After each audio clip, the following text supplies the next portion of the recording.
What you gon' do when you facing accountability? You say she pandering, you hyenas be killing me. You niggas scandalous, your stories like validity. Boy, don't come for celebrity, queen of account. They call it her pick me. Some women say she pandering, cause she don't pick the girl code over lies that's damaging. These hyenas scandalous, slandering a black man again, and want celebrity to stand and watch like she a mannequin. Black men are the casualties, trapped by women's strategies. They act out sporadically, that shit is a travesty. And it's just so sad to see, matter of fact, it's a tragedy. 3 kids with different daddies, please, but y'all all mad at Daphne. They up at night trying to discredit and defame. They corrupt, ain't right, and it's pathetic and a shame. Fake friends turn enemies, throwing dirt on your name, but you gon' fly with the angels and serpents burning the flames. Yeah, I know it's hard and it hurt to discover the same people claim they love you, start shaming your mother. Cut you off unexpectedly, you triggered, you hate that. Claiming Daphne disrespected me, I figured you say that. What you gon' do when you facing accountability? You say she pandering, you hyenas be killing me. You niggas scandalous, your stories like validity. Boy, don't come for celebrity, queen of accountability.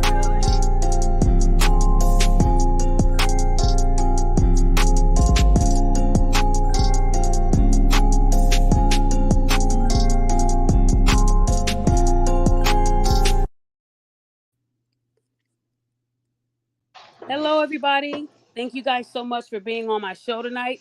Everybody on the panel, please make sure you are muted. Make sure you are muted. I'll help you.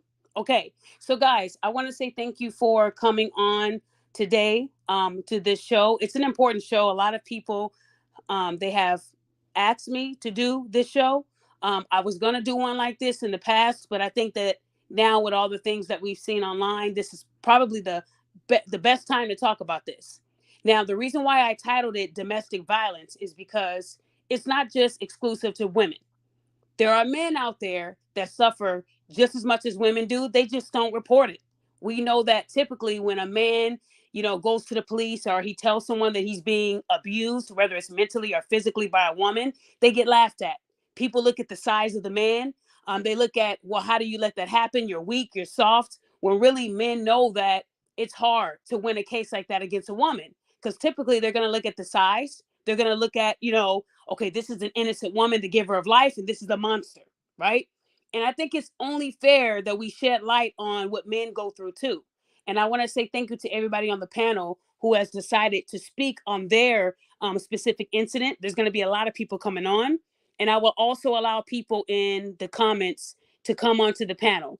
I don't want this show to go beyond a couple of hours, but I do want to get as much information as we can out on the show. I do hope that if there is somebody going through it, this is enough for them to speak about what they're going through and seek help, because at the end of the day, I want everybody to survive. I want to first remind people that I'm not doing this because I've seen it. I actually went through it. So to those who have been following me for a long time, I've talked about my domestic violence, the relationship I went through. There were people that don't like me online who use that against me. That's why she's so mean and evil. And they use my trauma. But I went through that and I got through it. A lot of people don't make it. So to anyone who is new to the Celebrity Podcast and new to the Queen of Accountability, I am a domestic violence survivor. I survived. I was in this relationship for 3.5 years, and I was very young when I was in this relationship. Mind you, to those who follow me, they know in high school I lost my mother, my grandmother, I lost my uncle, all when I was in high school. So when I got out of high school, I ended up working instead of taking a dance scholarship because I wanted to work, help my dad, and then all those things happened. But when I got into this relationship, it was new. Okay? It was very new. I met this individual playing basketball, and he was great. The sad part about it was a few months into the relationship, he let me know that he got a D1 scholarship, and he was going to be leaving the state. And I liked him so much in that short time. Of course, I didn't want him to leave, but I understood. So in the 3 months that we dated before he went off to college, everything was wonderful. There was no issues. We both had a connection. We played ball. We did all the fun things. There was never any anything that told me, okay, this man has trauma in his life. So when I went through this relationship, he goes off to college, we're still together, and then he cheats on me. He cheated on me while he was in college. Now, me learning how to figure out information, I knew that very young. I was really good at seeking information. So I was able to hack his MySpace account. That's how old that relationship was. I was able to hack his MySpace account and find out that he had a top 8 and I wasn't on it. So when I found out that he had, another MySpace page and it was catered to the women in his state, I knew that it was pretty much over. I went through a depression myself because I actually love this person, right? So when that ended up happening, I was staying with my sister, even though I had my own place. I was still staying over my sister's because I didn't want to be alone. I didn't experience heartbreak like this, right? And I didn't have a mother or grandmother to tell me that's normal. You'll get through it. So I leaned on my sister until my sister told me to get off my butt and get a job and get my life back. And, so when he put me through all that, I found myself again. And, I got back to doing the things that I should have been doing in the first place, focusing on me. Word got back out to him in college that, everybody found out I'm on the dating market and now they want to date me. Everybody knew I was a good woman. I wasn't out there like that. I took care of myself. So when he found out that men wanted to date me, he gave up on, his scholarship. Now, this man was so talented in basketball, he definitely could have went to the NBA. I can co-sign that. I've seen him play. So he gave up on this scholarship to come back to see what I was doing. So when he came back, he was, to me, the same person. I didn't think he changed, but he said he knew he made a mistake when he hurt me like that, and he wanted to get back with me. He left college to show me how much he loved me. Now, that should have been a red flag for me. Why would this man give up a D1 scholarship to a top university that could potentially put him in the NBA? Why would he give all that up for me, a woman, right? That didn't cross my mind. What crossed my mind is that this man saw how other people saw how great of a woman I was, and they wanted to be with me. That made him jealous. So that makes me on top, right? Wrong. When I let him back into my life, that is when the abuse started. The first thing he did was he took my phone and went through my phone to see who I was talking to, who I had an interest in. And then that's when the attacks started. That's when he started putting his hands on me. He had full control over what I did. When he would choke or punch or whatever it might have been, I knew then that he was not to be played with. So when he threatened to harm my family, I believed that threat, and I wasn't going to make him mad to where he acted on that threat. So instead of him trying to hurt my family, I wanted him to only hurt me. And that's what I went through for 3 straight years. I've been stabbed by him. I've been choked by him. He's thrown objects at me that gave me a black eye, cut my face, dislocated my jaw. These are things that I never told my family. I took all that, and I believed every threat he made because of the pain that he impacted on me. And when we were in public, you wouldn't know that this was going on. I knew how to lie really well. And because I played basketball, my family knew how rough I was. I would die for a loose basketball. I did all that stuff. I would hurt myself doing that. So the black eyes and the scars and the bruises were easy to lie about because they knew how much I love sports. So it made sense. Oh, okay, she's playing basketball, caught her elbow. That's normal. So I was able to hide that from my family. But how I got out, and I'm just speeding through it. I never once called the police on him. I never once got it on paper because I knew that for a black man, that'd be the end of his career. So one day, I said to myself, I don't want my father to bury me. He buried my mother. I don't want him to have to bury his baby girl. That went through my mind. And my dad always told me I was a fighter coming into this world. So if I'm a fight to live, I'm going to fight to live. So one day when he went outside to whatever he was doing, I don't even remember why he left. He left and I got on the phone and I called his dad and I told his dad, I have nothing left. I don't want to die and I don't want my dad to bury me. Your son has been whooping my ass for the last 3 years and I'm tired. I don't want to be his punching bag anymore. I have no more, fight in me. And I don't want this man to take my life. I said, so we can do one or two things. You can come and get him, or I will have to call 911. I'm not going to suffer through another day. It ends today. And his dad said, I'm on my way. Hung up on me. Boop. So some time went by. He comes back from whatever he was doing. And, he's getting ready to have one of his moods. Were you on the phone at all? No. Because, I deleted the last number. The only way he would be able to see who I was speaking to is if he pulled the records. And he wasn't going to do that. So I told him, no, I wasn't on the phone. Everything's good. I'm making him think everything's great. And then you hear a bang on the door. Now, I thought it was the police because I was like, did I call the police on accident? No, I didn't. The banging on the door was very strong. His dad is what, 6'8", 280 at the time, big dude. So I said that could be his dad. So I was on pins and needles. He opens the door and his dad tells him, get your shit. Huh? Get your shit. Now, what made me feel good in that moment is he did not square up on his dad. When his dad told him to get your shit, he dropped 2 suitcases. After the and he repeated it, he went to get his stuff. He got his clothes, got everything he could put in those 2 big suitcases, and they were big. Once he put those, everything he could in those 2 suitcases, his dad gave them the suitcases and told him to go downstairs, put him in the car, wait for him, whatever he said to him. So he leaves, and when he shuts the door, his dad tells me, I'm sorry. He said, you didn't deserve the abuse that my son put you through. He said, and I'm almost positive the reason why he hid it from everybody and why we didn't know anything about it is because of his mother's hate for me. He said, I left his mother. Now, mind you, I still take care of all my kids, but I left his mother and I remarried. I never married her, but I married the next woman that I got with, and that angered her. So she would take it out on our son. I know that she abused him many times, but he will never tell me the truth. So that was the truth. His mother was abusing him when his father left. She would take a cheese grater, grate his skin, make him stand in a corner, make him sit at a table for hours and hours at a time, tell him he ain't shit, slap him, throw things at him. So it allowed me to understand that because he didn't heal, because he didn't get help, whenever I opened my mouth aggressively, that took him back to his mother. He was really hitting his mother, not me.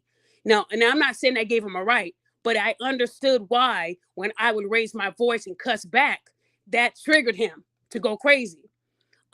So when his dad shipped him off to a whole nother state, I didn't hear from him for like a couple years. And then when he found out I was in a new relationship, he sent an email to me and he included my now husband, but then was my boyfriend. He included him and he said, I'm sorry for the abuse that I did to you. And he said, thank you for saving my life. He said that he didn't know where he would be, prison, dead, but he did say that what he did was wrong and there was no excuse no matter what he went through. But he said, you saved my life. Thank you. Well, he is now married with daughters. So he did go on to live his life, but that is not the scenario for a lot of people. So when I went through that traumatic time in my life, I didn't get any help. I didn't. But I did make sure that that Black man had a chance. Because if I would have called the police one time, his life would have been over. I had the bruises. I had everything to prove it. The busted lips. The only thing that I think scared me the most is being stabbed and being pushed down a flight of stairs when I had groceries in my hand. So I had to use what I had in my hand to help me break the fall. And those were cement stairs where we lived. So they were tough, thick stairs, that won't ever break or nothing. So that was the scariest time of my life. I said, yeah, this man really will kill me. So I'm thankful I didn't have any kids by him. My dad taught me very well. No kids by him. So most women that go through abuse like that, they think a kid will stop a man when really it will make him even more upset because now he's not getting your time, right? You're giving this time to a child. Now they're going to become more enraged. So having their kid does not save them. What saves them is them admitting they need the help and taking their asses down to a clinic or a place where they can get intense therapy. That's going to help them. So to anybody going through that, that's my story. I mean, it's a little bit longer than that, but I summed it up for you guys to let you know that I know what it's like. And as a victim, I never once put my hands on him, never threw anything at him. And a lot of these cases, women, they fight back, they stab back, they hit first. I never did anything. All I did was run my mouth. That's it. That's all I had. My mouth was all I had as a weapon. So just for people to know, I did not fight back. This man was 6'5", 210, 215. and I had no chance. Very athletic. He can kick a door in. I've seen him do it off the hinges, one kick. That's how strong he was. So really, I would have never had a chance unless I killed him. So did I think about killing him a few times? Yeah.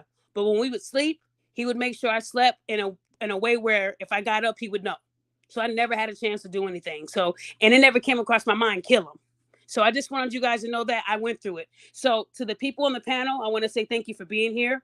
You guys heard my story. I didn't say the person's name. I would never do that. No one even knows the name of the person because I'm not looking for clout or trying to hurt his new relationship. I don't even think his wife knows.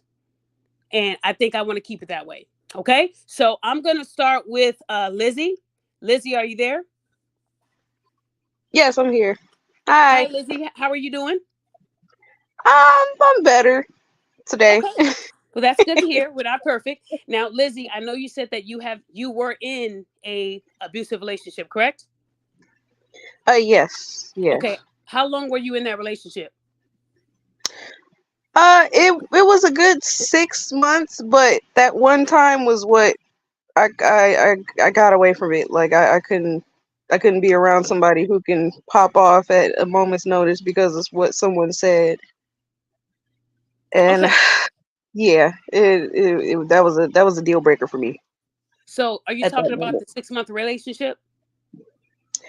It was that moment that led to the 6 month relationship ending.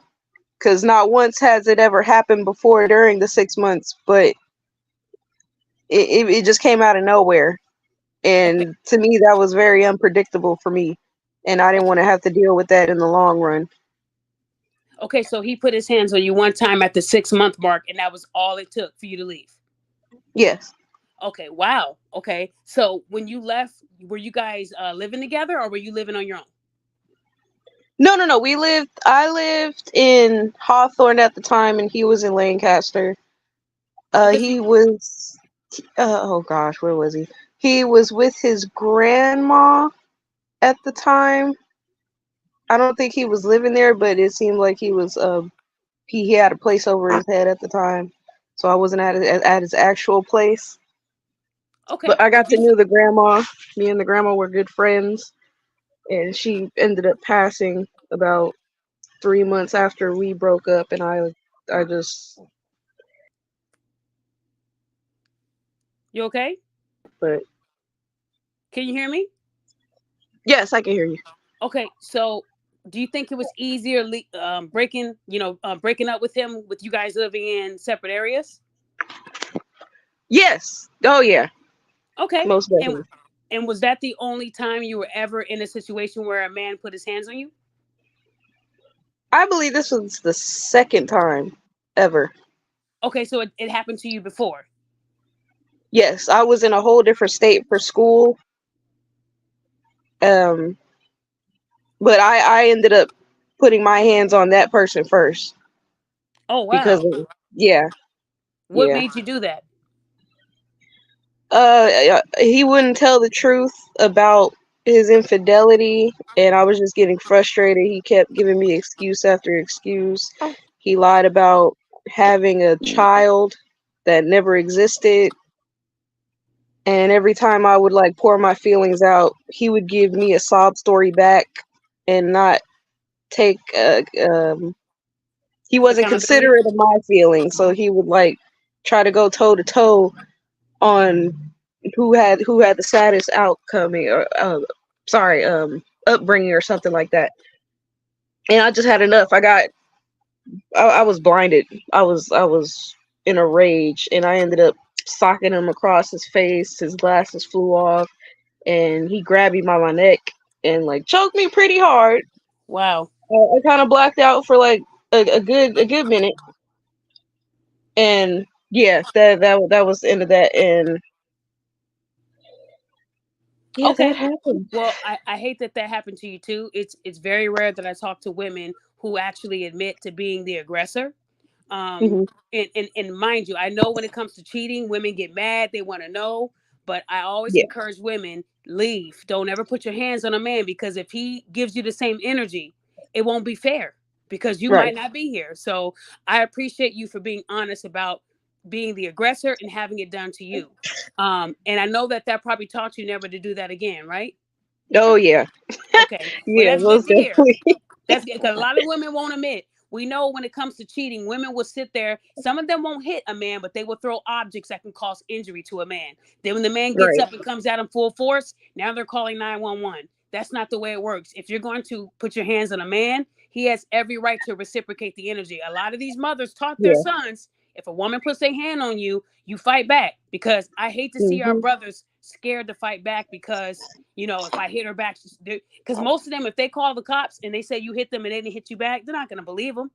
So I think a lot of men suffer Exactly. in silence. So thank you so much for that. Okay. No, thank you for having me.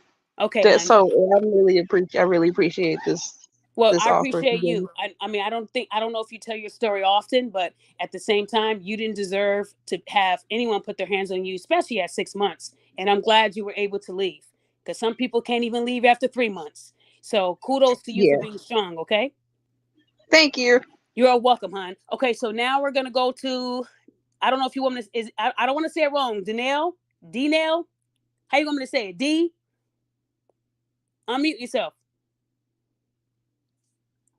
I can't hear you. Can you There hear you me go. now? Yes. Okay. Good evening, everyone. How you doing? Thanks for having me, Daphne. I appreciate it. I How's appreciate you everybody? too. I know that you are a fitness guru as well. So after you tell your story, please tell people how they can find you on IG. Okay. I definitely will. Okay. So I know a lot of So, people don't. A lot of people don't get to hear stories from men because they think men, like they're looking at you right now. That dude is too buff. I know nobody put their hands on him, but I know they can't wait to hear your story. So go ahead, sir. all right. So I'm gonna give you the Campbell soup version, condensed. I was with a woman, Vietnamese woman, for about 8 years. So after 2 years, she wanted to purchase a home. I didn't want to. I was very financially illiterate. I didn't know too much about mortgages. All I knew is that I didn't want anything on paper because I wasn't on the up and up as far as my earnings. So I let her handle all of that. She wanted to move to an upscale area in Huntington Beach. So I'm like, okay, cool. Find a house. If I like it, I'll put the money down. And she sold it to me. We can get equity. It's going to build. It's in California. It's in a great zip code. And again, I trusted her. She was she was a good asset in terms of doing small things, like she could type 110 words a minute. She wasn't a looker as far as I'm concerned, but she was helping me bring in the bread and become more productive and efficient. So I viewed her as an asset, and I'm like, okay, I could trust you and go into this. So at that time in my life, I really didn't, like I said, I was making lots of money, but I wasn't putting it in banks. My financial literacy was very minimum. So she found a house, and there were 6 bidders for it. She ended up writing a letter about how she wanted to start a family, and the lady picked us, even though she had other cash buyers. I never saw the house until we closed escrow. And the reason is because the neighborhood was approximately 95% Caucasian. And I don't know if anyone's ever heard of redlining, but this definitely happens. So they try to keep certain ethnic groups out of certain zip codes. And you can look it up. There's a really good book on it called Redlining. So after we closed, which was a Saturday, that following Monday, she got a letter from Workman's Comp. Now, the whole time we were dating, I thought that she was making money on her online businesses. I had no reason not to believe her. But, we were always traveling. She had a lot of free time. I didn't know that she had sued her company for carpal tunnel. But she really didn't get carpal tunnel. She just didn't like the way they restructured the pay. So because she was making so much money, she decided to file a claim, and they have to pay you a certain percentage of whatever it is that your salary was. So she was getting upwards of 15 to 20K per month. So as soon as we move in that Monday, she gets a letter saying that this was going to be her final check. So she comes to me crying, and I'm reading the letter, and I'm like, what? And I'm like, they usually will give you like 6 months notice, a year, before they just cut you off. So I felt like she tricked me. She trapped me. So the mortgage is $5,000. She didn't work. So I'm literally paying PMI, which is private mortgage insurance, all of these things. And I wasn't even on the title of the house. I put all the money up. Her brother co-signed because her credit was in the dump. I knew nothing about any of this stuff. And finally, I met someone else because she just stopped handling business. There's no excuse, but I dated another girl. She found out, and then that's when it really kicked off. I'm 6'2", 240. Trained in a lot of things. You guys could check my page out after this and see what I do. But she's 5'3", Vietnamese, meek, meager. But inside, it's a whole nother story. That rage was crazy. Like I still have a scar right here when she jumped off of the couch like cat lady and clawed me.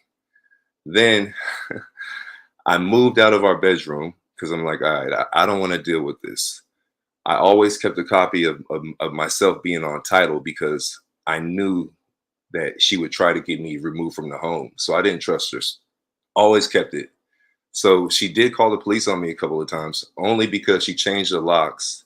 And I told her, look, I legally own this property as well as you. I could break all of the windows. I don't want to do that. I just want to get my dogs and leave.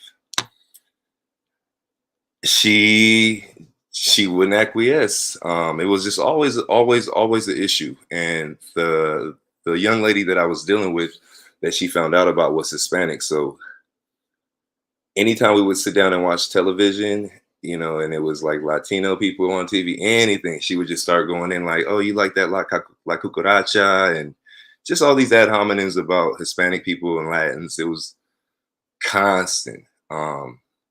So one day I'm like, look, I think we just need to break this off.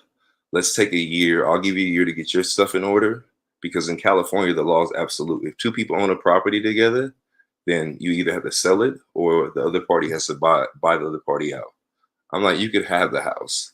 I'll give it to you at a discount. I just want to get away from you. So she was like, okay, cool. So one night she comes home, she hears me on the phone in my room, which I moved out of. We had a 4-bedroom house, and I had to put a hotel lock on the inside because she was constantly using a butter knife to break in while I was sleeping, trying to go through my telephone.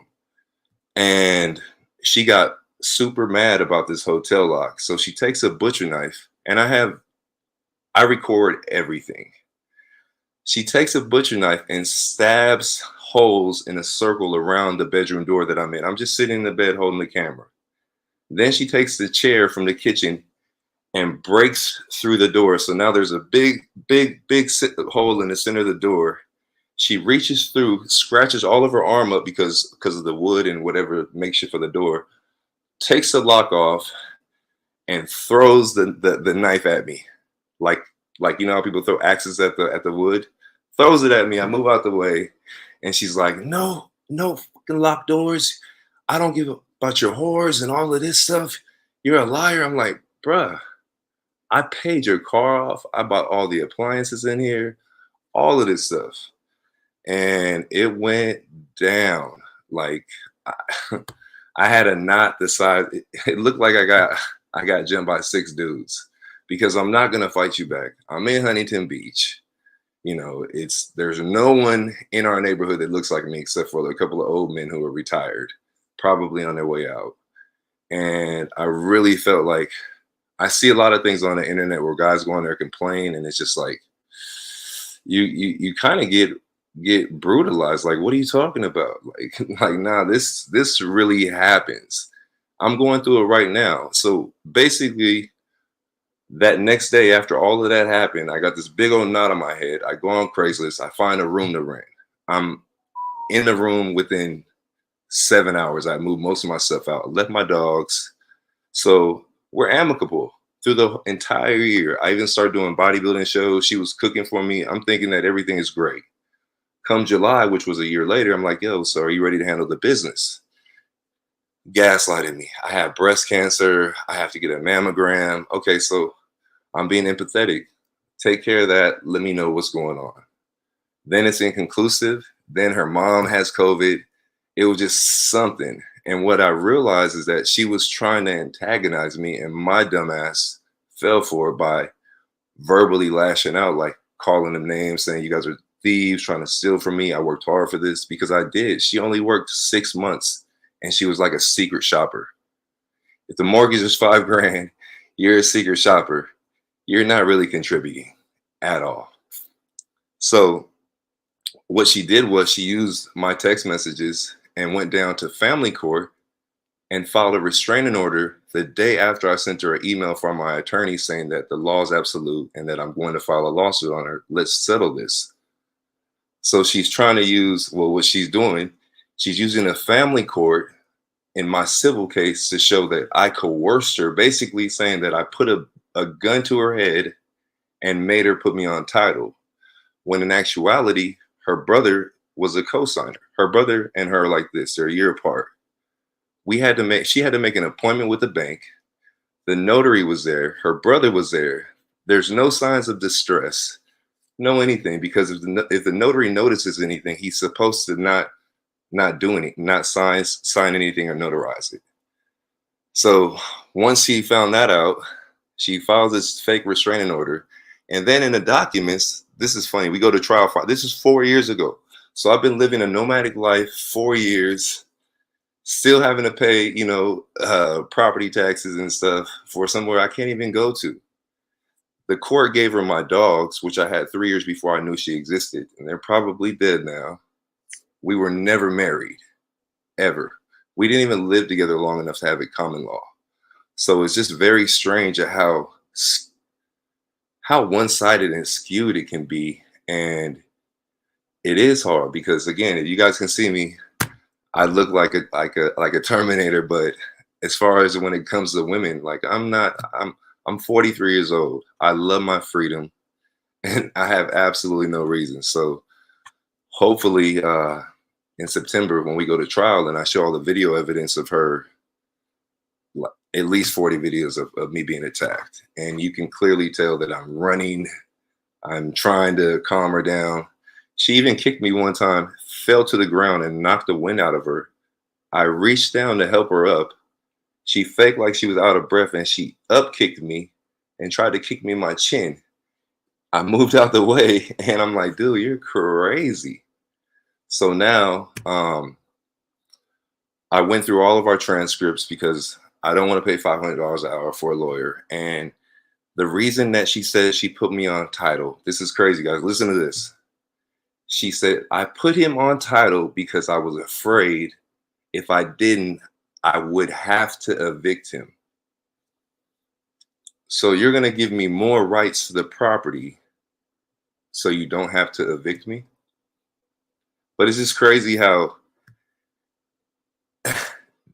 like it's in black and white. Everyone can read this. A judge can read this. She's never called the cops on me. She doesn't have any evidence of me ever doing anything to her.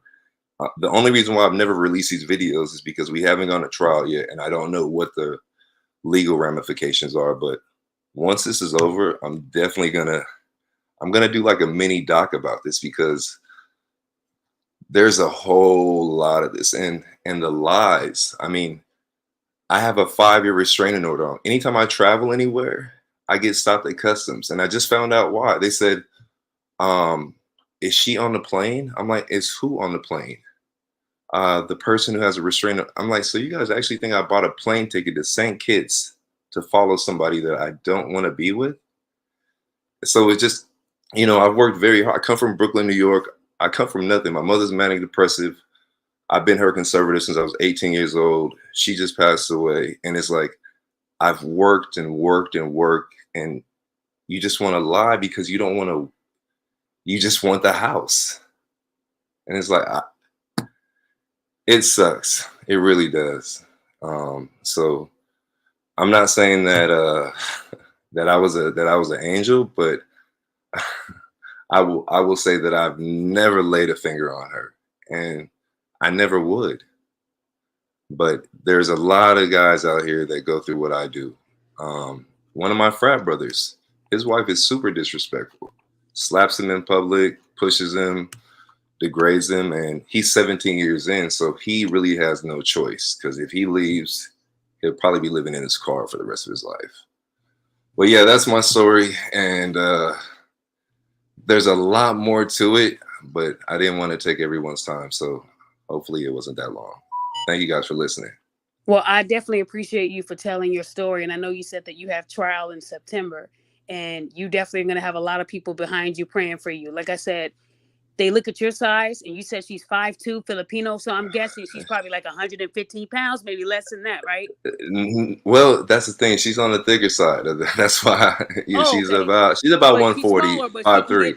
Oh yeah. She can move quicker than you if she's trying to go around you. You got to move around like where's she at? Yeah. She's very put it like this. She's so good at the computer.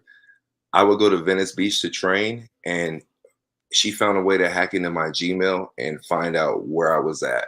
Because it would send me a text message like, someone has turned on your GPS. And I'm like, what? Gosh. So she's also a stalker. Yeah.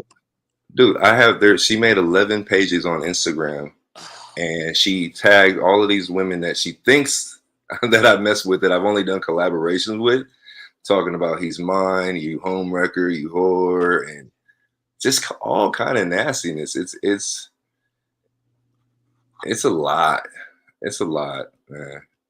Well, I made that mistake though. I mean, it's a thin line between love and hate for sure. No, you took a chance on someone that you didn't expect to turn out like that. So don't blame yourself. You know, don't ever blame yourself. Even like I tell women, even if they're cheating, that doesn't give you a right to put your hands on them. Leave. Get your ass out of the relationship, because it isn't right for you to put your hands on somebody else because they hurt your feelings. Leave. Don't get yourself in trouble. But a lot of women know that if they got a man that's built like you or looks like you, and they're the total opposite, they will get favor. They can say that you hit them. They can hit themselves. There's so much that they can do to themselves where you will be the villain. So I get why you had to hold back, but just know that all that holding back and all that, you know, taking what she was doing to you is going to pay off in September when she's held accountable. Oh, yeah. And I will have you back on my show, and we will center it around your show where it's all about you. You're telling your story. I'll show the videos that you allow me to show, blur out her face, whatever you want to do there. That way men can see that it doesn't just happen to women. Men are victims too. So if you're okay with that, I'll put peace around you. Absolutely. Because, you know, the 4 years, I'm telling you, I've been taking from Peter to pay Paul, and it's like paying the attorneys $6,000-7,000 a month. My mom died. I paid for all of that by myself. And I'm like, she has 4 brothers. So it's kind of like they have a clan that they all make 150 her brothers. She doesn't do anything, but they're supporting her. And I even wrote her brother a nice letter on Facebook, an email saying, look, dude, please, can we handle this amicably? I just want to go. I'll even take it at a discount. Like, there's almost 700K equity. I said, just give me 150. And I'll sign it off. Nothing. So wow. Okay. Well, we're definitely gonna have you back. Please hang in there. And how can people find you on Instagram? Because what you do right now with helping people with their health and being in shape, you do a lot of things that I've never seen anyone do in a gym. You're very talented. God has you here for a reason.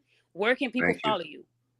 You can find me at Fit Flash. I'm almost at 500,000 guys. I really appreciate it.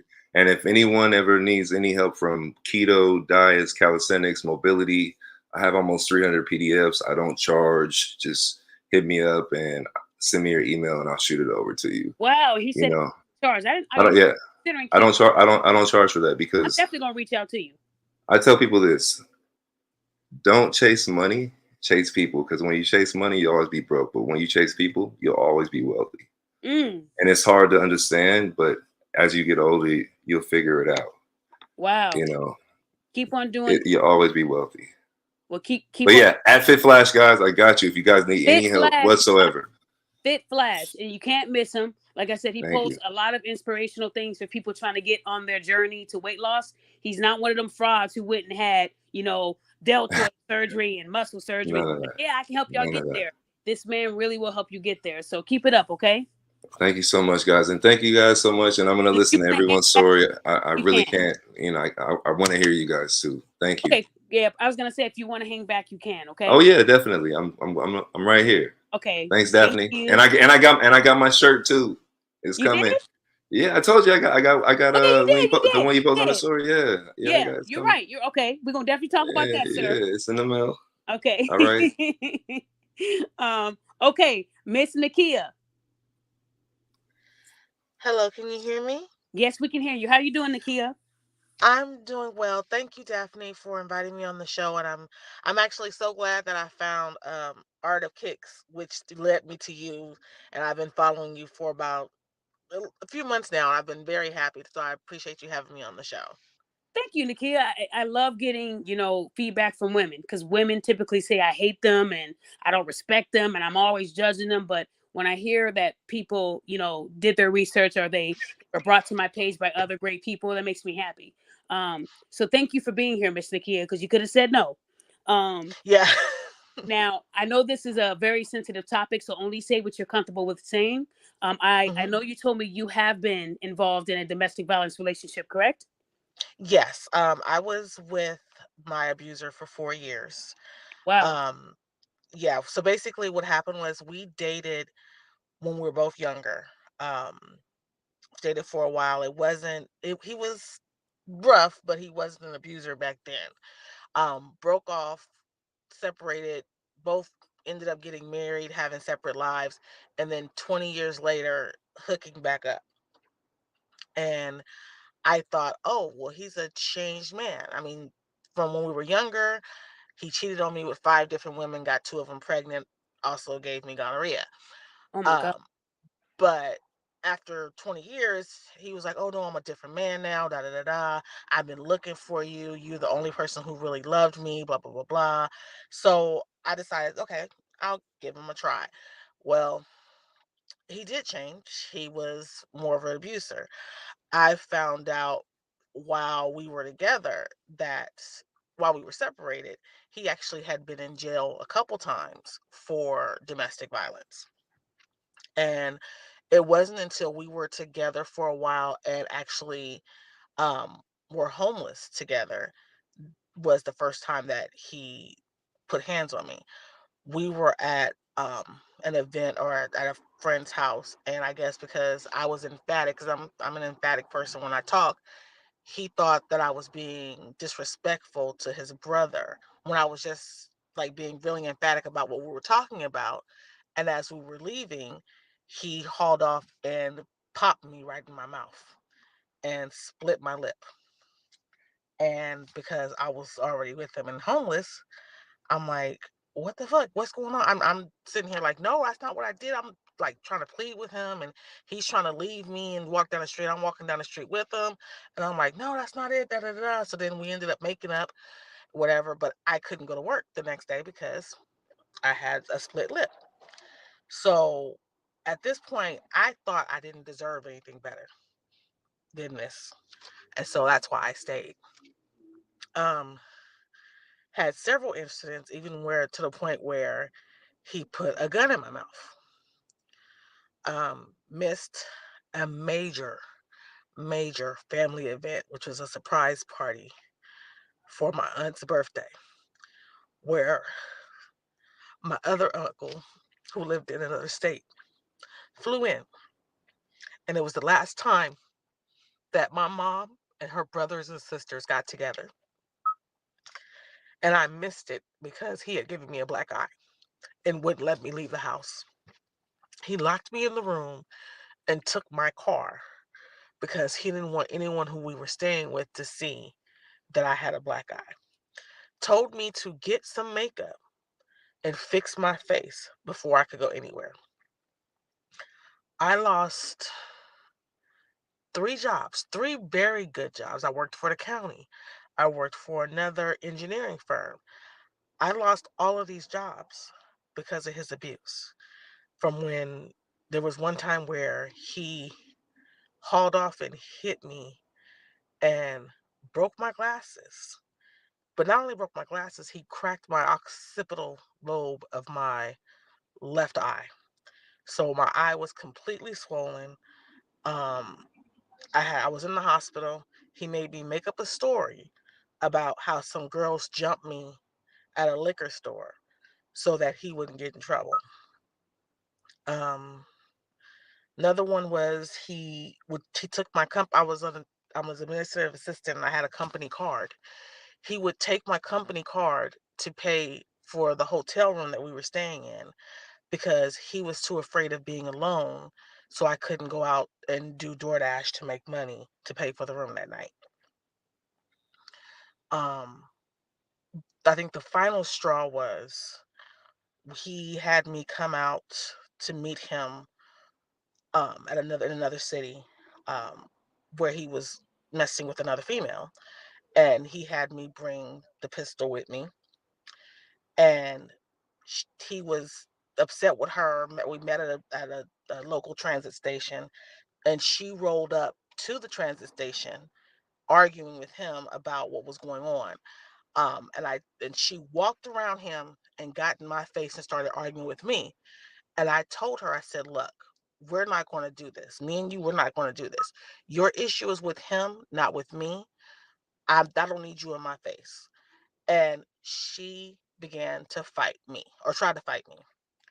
And at that point, I was ready to, at that point, I didn't care if I lived, died, or went to jail.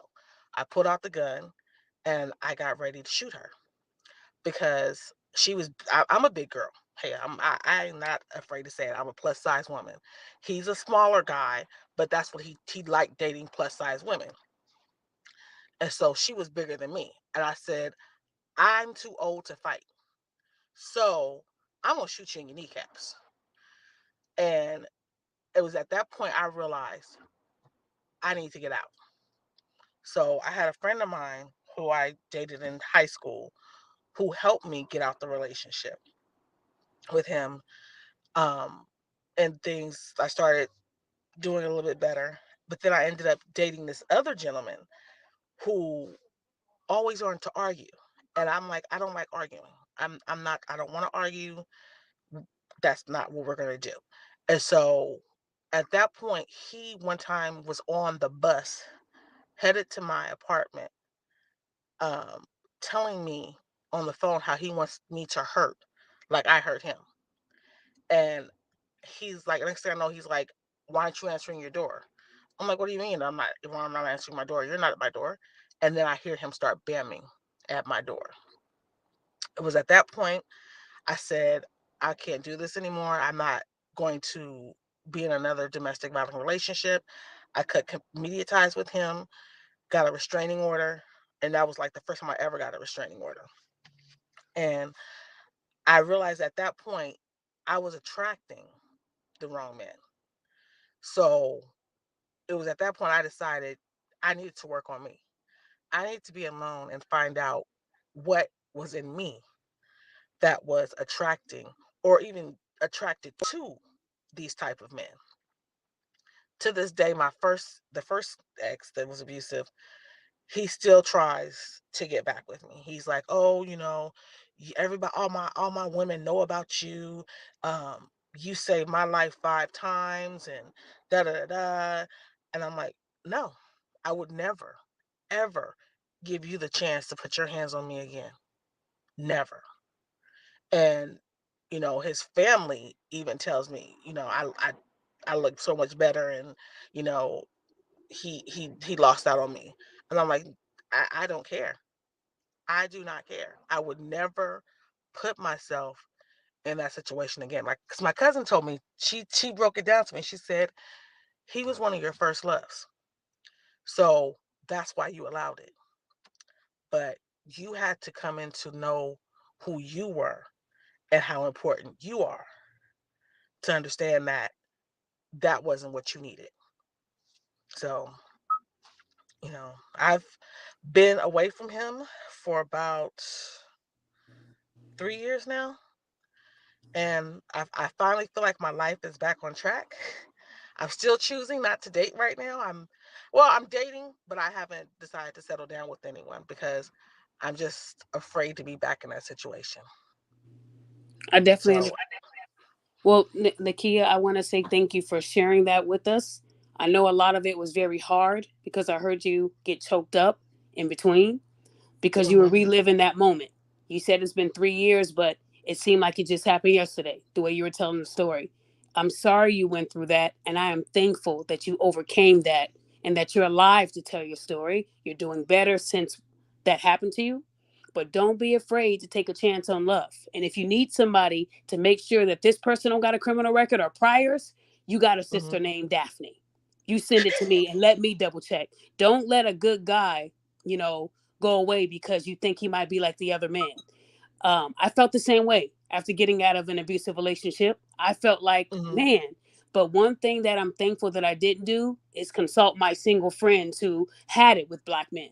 See, just because that one black man messed up doesn't mean that all black men are like that. And my husband proved that almost 14 years later. So I still married a black man. I've been black men all my life. And I would never let one idiot ruin it for a great man. And Nakia, you could have already missed your husband, girl. So don't be scared. You got a sister now. I got your back. We will make sure that next man don't even like Ike Turner, girl. If he like Ike Turner, that's a red flag. Okay? If he tell you Ike Turner is his hero, you run. Okay? But I got you. I got your back, okay? And I appreciate you. You're a beautiful person, a beautiful spirit, Nakia. I got you. Okay? Thank you so much, Daphne. You are so welcome, girl. Keep smiling, okay? Because you are beautiful. Don't let anybody tell you different, girl. Okay? Okay, thank you. Okay, girl, hang in there. If you still want to listen in, just go ahead and hang in on the panel if you want to, okay? Will do. Okay, now we have Keith, because I like to go from, woman to guy and then back. Okay, so we have Keith. Keith, how are you doing tonight, sir? I'm doing all right. Thanks for having me on. You're welcome. Keith, before we start, you are not law enforcement, correct? Because you got that law enforcement mustache. I'm a fireman. Sure. I'm a fireman, actually. Fireman. See, I knew you worked in some type of, prominent role. You look like you'll pull someone over and give them a ticket because they didn't have a seatbelt on, Keith. Officer Keith, y'all. We got Officer Keith in the building, you guys. I'm just playing, Keith. But, Keith, thank you so much for attending my show. I can't wait to hear your story. And whenever you're ready, sir, go ahead. Like I said, thanks for having me. This happened, it's probably about 10 or 11 years ago. I was actually living in Southern California. I'm out on the East Coast now, but I had met a girl just kind of happenstance at a local place, and things had gone on. I just started dating, and little things like little fits of kind of a jealous rage would start to pop up over relatively minuscule things. Nothing that I had no idea where it was coming from. She would boil over if I was friendly with a waitress or something. I say friendly as in just polite when we ordered our food or whatever. And but she would boil over, and I could kind of sense that there was like something building and building and building. And I remember the first time I got a flash of kind of the person she was. She was sick. She came over to my house to I told her, I'll go make you dinner and you can kind of rest. And I went out we had ordered food. I went out to get the food, and I came back and my computer was open, and she wrote F you on a piece of paper, and she pulled up Facebook Messenger, and I was confused because there was absolutely nothing on there. I wasn't doing anything behind her back at all, but she had read a message that it was me telling another girl that I had met somebody, which was that somebody was this person. And she just had a blind rage from that. And this was before her and I were ever actually official. So I started to really, really see that something was going on. What really, really kicked it up, I mean, she would make a ton of accusations of, who I was with, what I was doing. I'd have to work sometimes overnights, and she would, ask that I send a picture of me at work so she could verify that I was working and not doing something else. And I think she had a massive amount of insecurity that was coming from somewhere, but it boiled over when her lease was up. She lived with her sister. Her lease was up, and it was kind of like this, hey, we're dating, are we going to move in together? Or are we going to wait another year? And I was like, yeah, let's move in together. Just thought I'd give it a try. And it was a disaster. It was, she ended up cutting off the ties with her sister, her mother, some of her friends, all of that stuff immediately. She changed her phone number as soon as we moved into the new place. And I could just sense it was like this personal thing that something was about to like explode on the inside. So I had actually went over to her sister's house, admittedly behind her back, And I kind of rang the alarm for her sister. I go, hey, here's our address. Here's her new phone number. She's okay, but something's going to happen. And sure enough, like we got into a fight about something. I don't know what it was. And I finally told her that, hey, you know, I've actually been talking to your mother and I was updating your mom on what was going on. And she exploded. She got up out of bed. Got up out of bed and had grabbed like stuff off the nightstand and just started whizzing them at me, like just throwing it at me. It's very, very close range. It was like dinging off me. And she picked up, I'm not saying it's funny in retrospect because it's definitely not, but she picked up a pair of pants, a pair of jeans, and was like whipping them at me. And she hit me in like this right on the side of the face. And I can remember balling my fists up and putting my hands in my pockets because it was very difficult to just sit there and just be assaulted. You know what I mean? Because you mentioned something earlier about, you know, I didn't want to match her energy because then I'd be the one that would be, you know, in trouble. And that's not the right thing to do. So that ended up happening. We go out into the living room. I was like, "Scatter, go in the living room. Like, what's going on?" And she reached up and she kicked me in the face. And I remember bleeding down the side of my lip. And then there was all this stuff, you know, she threw a couple more things at me.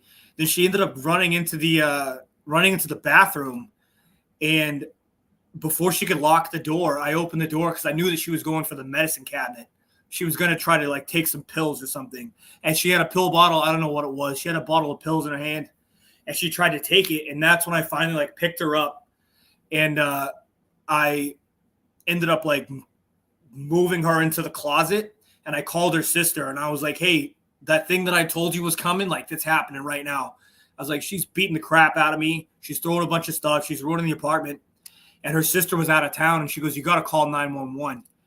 And I was like, oh, all right. So I called 911 and the Orange County sheriffs, they showed up. And right away, I understand they're going to separate us. And of course, I was like the prime suspect of, you know, is she really the one beating on me or is it the other way around? And I was like, I was still bleeding out the side of my lip. I had scratches and shit all over me. And the thing that was kind of unnerving is that all they did was just give her a number to a suicide hotline if she felt like taking those pills again. And they told me I should probably sleep on the couch. And I was like, it's my own, whatever. It's my own house. And I didn't get a wink of sleep that night because I was legitimately in fear that she was going to stab me in my sleep. That was the thought that I had in my head, that I was going to be sleeping on the couch because the couch was right next to the kitchen. It was just an apartment we lived in, and that she was going to stab me in my sleep. So I was like up all night, like looking around, like I wanted to leave, but I was like, I didn't really have anywhere to go. And then the next day she goes to work and ends up leaving work and kind of disappearing for a little bit. So her family's calling me like, you know, am I responsible for this, or am I, you know, do I know? And she and her mother ended up calling the cops to like ping her cell phone, and it was down in San Diego with like some ex-boyfriend of hers, who knows.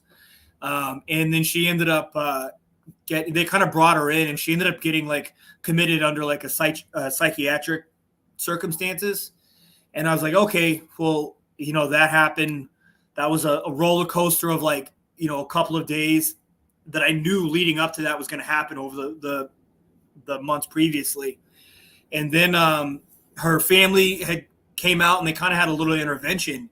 And the worst part of it was like, you know, she said stuff, you know, I ended up cutting my friends off. Like it happens like inadvertently. You cut your friends off because you're kind of focused on her. It's easier to not listen to her complain than it is to maintain the friendships and tell her that, hey, if she doesn't like the way I kind of live my life with my friends, which is just normal friends, then she's got to go.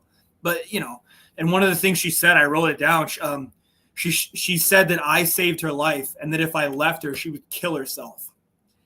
And that's a precarious position to be in because I didn't want to stay in the relationship at all. But she was pretty raw, pretty sensitive time. And, you know, leading up, you know, after that, she kind of returned to her, she was going to therapy. She returned to her old self. She would have these little bouts of, she would smack me, or these jealous rages would fire off out of nowhere. I remember one time I was backing my truck up and I had to like turn behind to back up. And she accused me of checking out a woman that was crossing the street. And I'm like, I gotta end this, like, soon. And sure enough, like, we're visiting her mother, and she comes out, and I was in the Marine Corps in Southern California. So when I had gotten out, and a buddy of mine asked me, he goes, "Hey, how's life outside the Marines?" And I said, I remember exactly what I said. I said, "The beer is cold and the women are hot, and I'm so glad that I'm out of the military." And she comes out of the room with my phone in her hand, and she goes, she dialed in on the "women are hot," stupid comment I made. I was just speaking generally. It was the beach and it was the summer, whatever. And she throws my phone at me. It breaks my phone. And she proceeds to have one of these like massive like fits again, the same like look in her eyes that she had when, I thought she was going to kill me in the middle of the night. And I pretty much just shut it down immediately. I was like, stop. And I didn't, match her energy at all. I went to the bedroom and I got my stuff, my bags. I packed it right in front of her. And then she immediately started bawling her eyes out. And I packed the bag right in front of her. And I called there was no Uber at the time. I called a cab and I got the hell out of there and stayed with a friend. And there was a point in time where I was so stressed out leading up to that I was having like these tension headaches. I couldn't sleep. I felt like I could feel my heart pounding in my head because my blood pressure was so high and I was so stressed out. And finally I had to put an end to it because I couldn't go in that cycle again. So I got the suitcases or whatever, the bags, I packed them and I left and I never looked back. And she was blowing up my phone for a while. And, I moved away to the city on the East Coast and that was it. And that's what it took. It was a constant emotional abuse that turned into lighter, I don't want to say light, but physical abuse, to an attack and like all out attack on me that had me calling the cops. And then it kind of reset again. She decided she wanted to get help. And then she started getting the jealous. It would just boil over again. And before it got to full on boiling over again, that's when I made the decision I had to leave. Under no circumstances was I going to stay in that. So that's my story. Yeah. Well, Keith, I think you really did help a lot of people. And what I love about being able to talk about this, everyone gets to see that it happens in all diverse backgrounds. It's not exclusive to one race or one type of person. It happens to everybody. And Keith, I'm sorry you went through that. When you said you had to ball up your fists and put them in your pocket, I know that had to be hard because if someone is hitting you, throwing something at you that can cause injury, you are taught to fight back, to defend yourself. And if it was to cause harm, like if someone, let's say, threw a knife at you and it connected and it sliced you, you guys are supposed to walk away. And, that's a woman at the end of the day. And a lot of men are not adapting to that type of thing anymore. They're fighting back because whether they fight back or not, that woman is still going to accuse them. So it's like if they accuse you of something and you did nothing, you never fought back, it's like it was for nothing. But when you defend yourself, you feel like at least I fought back because I'm not going to let someone do it. I remember a woman that told me that in all her relationships, she would abuse the men. She only dated men that she can control and overpower. And she would harm them because she knew that they would not fight back. Well, that's until she got into a relationship with the wrong person. He might have been smaller than her, but he knew how to fight. And when he knocked out her teeth, that taught her to never do it again. Now, at the end of the day, she tried to get him, but he was able to win his case against her because when his attorneys went and looked at her history, they were able to pull some of those exes who said, yeah, this woman is like Baby D on steroids. So it makes me happy when women are held accountable too, because it's not hard for them to hold a man accountable. So Keith, you being a firefighter, I have a question.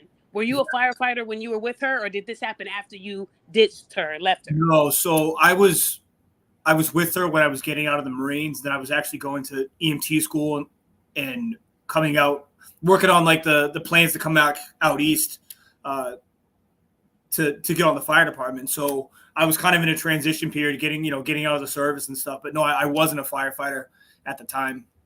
The fact that you went and fought for our country and then you come back and you have a woman that's hurting you when you knew you could afflict her and probably killed her. So I commend you, Keith, for being strong. But at the same time, I'm sorry that happened to you. Men shouldn't have to sit there and be a punching bag to a woman who's jealous. You and Dee have the same kind of story. You have women that were insecure with themselves and they assume that every woman you looked at, you have some women that will slap a man for looking at a waitress, walk away. And he probably was like in thought, thinking of something else. I've seen it and I've heard it. So you two men are very athletic men that we know that if you were to reciprocate the energy, you guys would probably be in jail today. We already know that. So I commend you guys on being strong. And Keith, I pray for you that you can continue to grow and thrive and be innovative like you are. And I just want you to know, if you ever need someone to talk to, you will have my information after the show as well. Okay. I mean, knowing that you already have access to those resources being a firefighter, I want you to know that you also have support outside of it too. Okay. Right. Thank you very much for that. I genuinely appreciate it. No problem. If you want to hang on, you can. People might have questions for you a little later too. Okay. Sounds good. I'll hang on as long as I can. Okay. Sounds good. Okay. I'm going to pass the torch now to Adriana, and then we will go to Anonymous, who I know you've been waiting in the back. So Adriana, can you hear me? I can. Can you hear me? I sure can. Adriana, thank you so much for giving me and, me your time and the people that are listening in to you to hear your story. Whenever you're ready, go ahead, hon. Yeah, thank you for having me. I have been in two. To keep the first one short and simple, I was 17 and a little bit stupid, but when he came back to his apartment one day, he was just kind of upset and not really sure what the reasoning was for. He was very OCD, and I guess, I turned one of the condiments in the fridge the wrong direction and I didn't notice it. And he cocked back and sent me over the back of the couch. I packed my things and left. The second time was more so embarrassment because, why would I allow that to be me for the second time? This was, 29 for me. So there was a 12-year gap. You think I would have learned. But it was a year in. Very sweet man, tall, very large. I'm not a very big statured woman. I'm 5'1", 140 pounds on my worst day. He's 6'6", a little bit heavier than 290. And it's because I caught him cheating. Oh, I didn't catch him cheating. I saw the messages. And when I showed him his phone, kind of like the first incident, cocked back and sent me over the couch. This time I didn't leave because embarrassment. How can I tell my family and friends that I'm allowing this to happen again? Apologies come. You try to work through those apologies. And it got really bad to the point where other people were starting to notice that I couldn't hide it because I'm an epileptic, so I can hide certain bruises. But broken bones are harder to hide. So he went on a work trip. And when he left, I packed everything that I moved in that house with and I left. And that was the end of that. Just to keep it short and sweet, I don't want to take too much time. Since then, I've healed. I've married a great, wonderful person. I've had a little girl. And I'm enjoying life. So, but thank you for having me, Daphne. I did find you off of a different perspective, aka Art of Kicks. So shout out to him, Drizzle, Men's Mental Health, all that great stuff. But thank you for having me. Well, Adriana, you summed that up in like 5 minutes, but I know you went through a lot in your life. And I have a question for you. When you packed everything when he was gone, I'm sure when he came back, he wasn't happy. What was that reaction like? Did he blow your phone up? Did you have to get a restraining? He did. My phone was going wild for about 24 hours before I decided to block all of his telephone numbers. Then it was emails, then it was Snapchats, then it was Instagrams, all of my public profiles for my social media, because I am a TikToker and I'm on Instagram. I do cosplays and I bring attention to men's mental health. So it was a lot of blocking that came from it. He didn't have my address, which made that a lot easier when I moved, because, if I move from a completely different city, it makes it harder. Mm-hmm. But after a while, the contact stopped. I know he had moved on. I don't know the circumstances of that relationship. I hope the best. I know everybody has their demons, so I don't want to knock somebody for their worst moments. So at the end of the day, it is what it is, how it fell out. You got to kind of heal from that. So I took some time to do that, fix myself before I moved on. And as I said, I do hope the best for him. I don't want to be that type of person that goes, well, I hope the worst for you because you did the worst to me.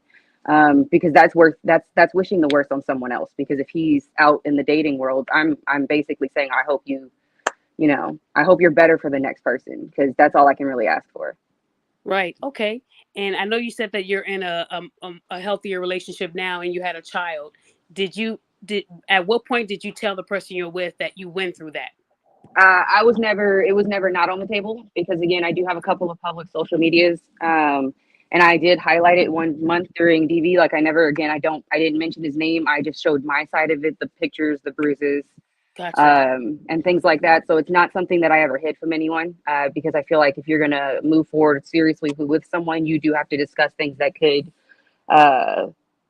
make someone take a pause. You know what I mean? And it's not a necessarily a bad pause, but you do want to know everybody's uh, info, when you're going into something serious, especially as I said, I got married. I said, I do. I said, you're mine for the rest of my life. And I made a human with this person. So, I don't want to start it off not saying, this is my facts.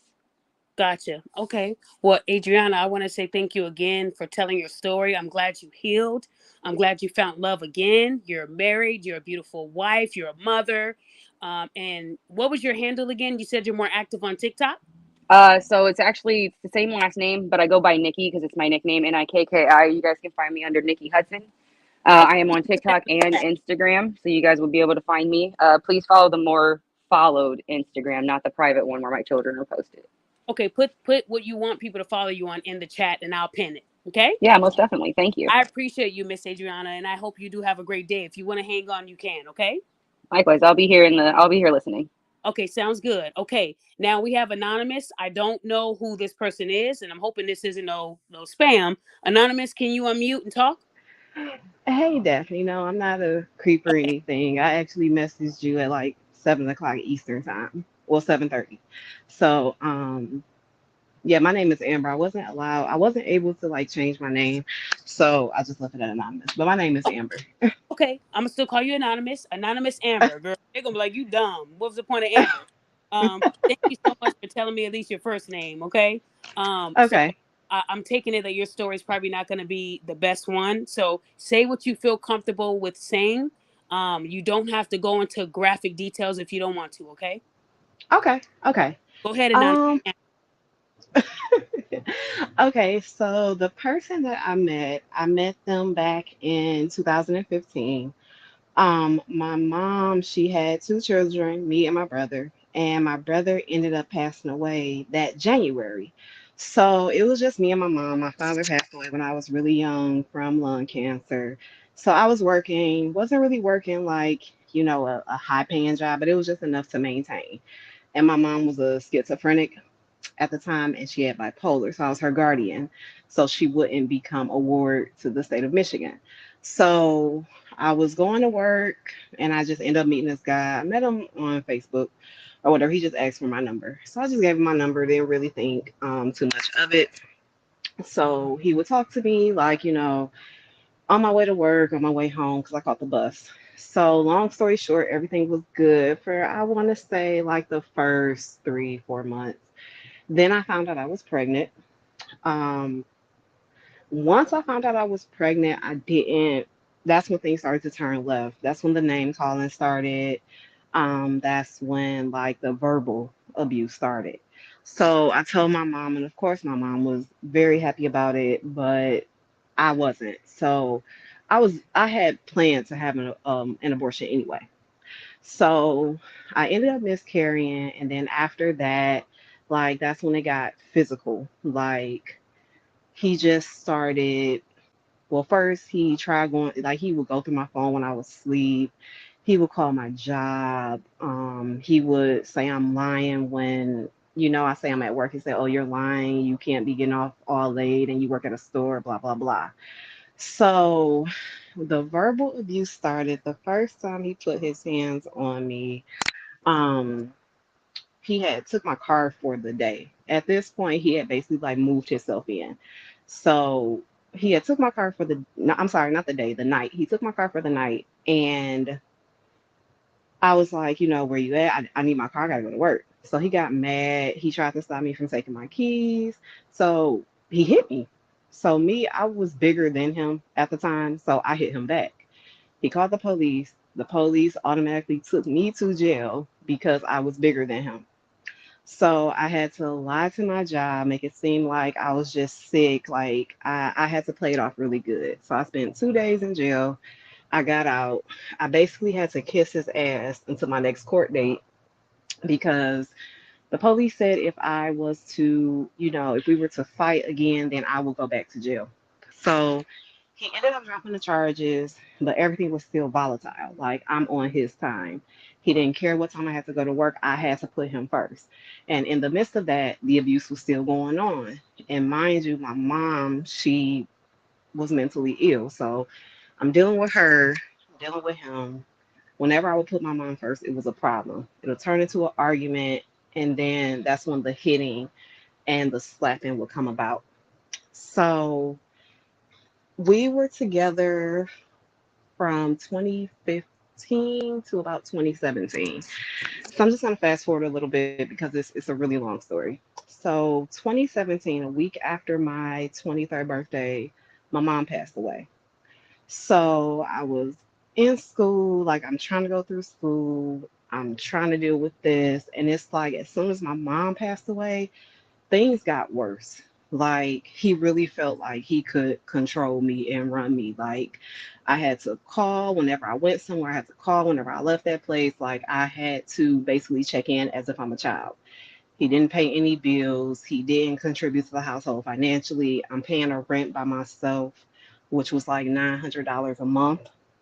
So at this point, we had gotten into an argument, and I don't know what was said. I don't know what I had said, but I had tried to fight back because in the apartment that I stayed in, we stayed on the second floor.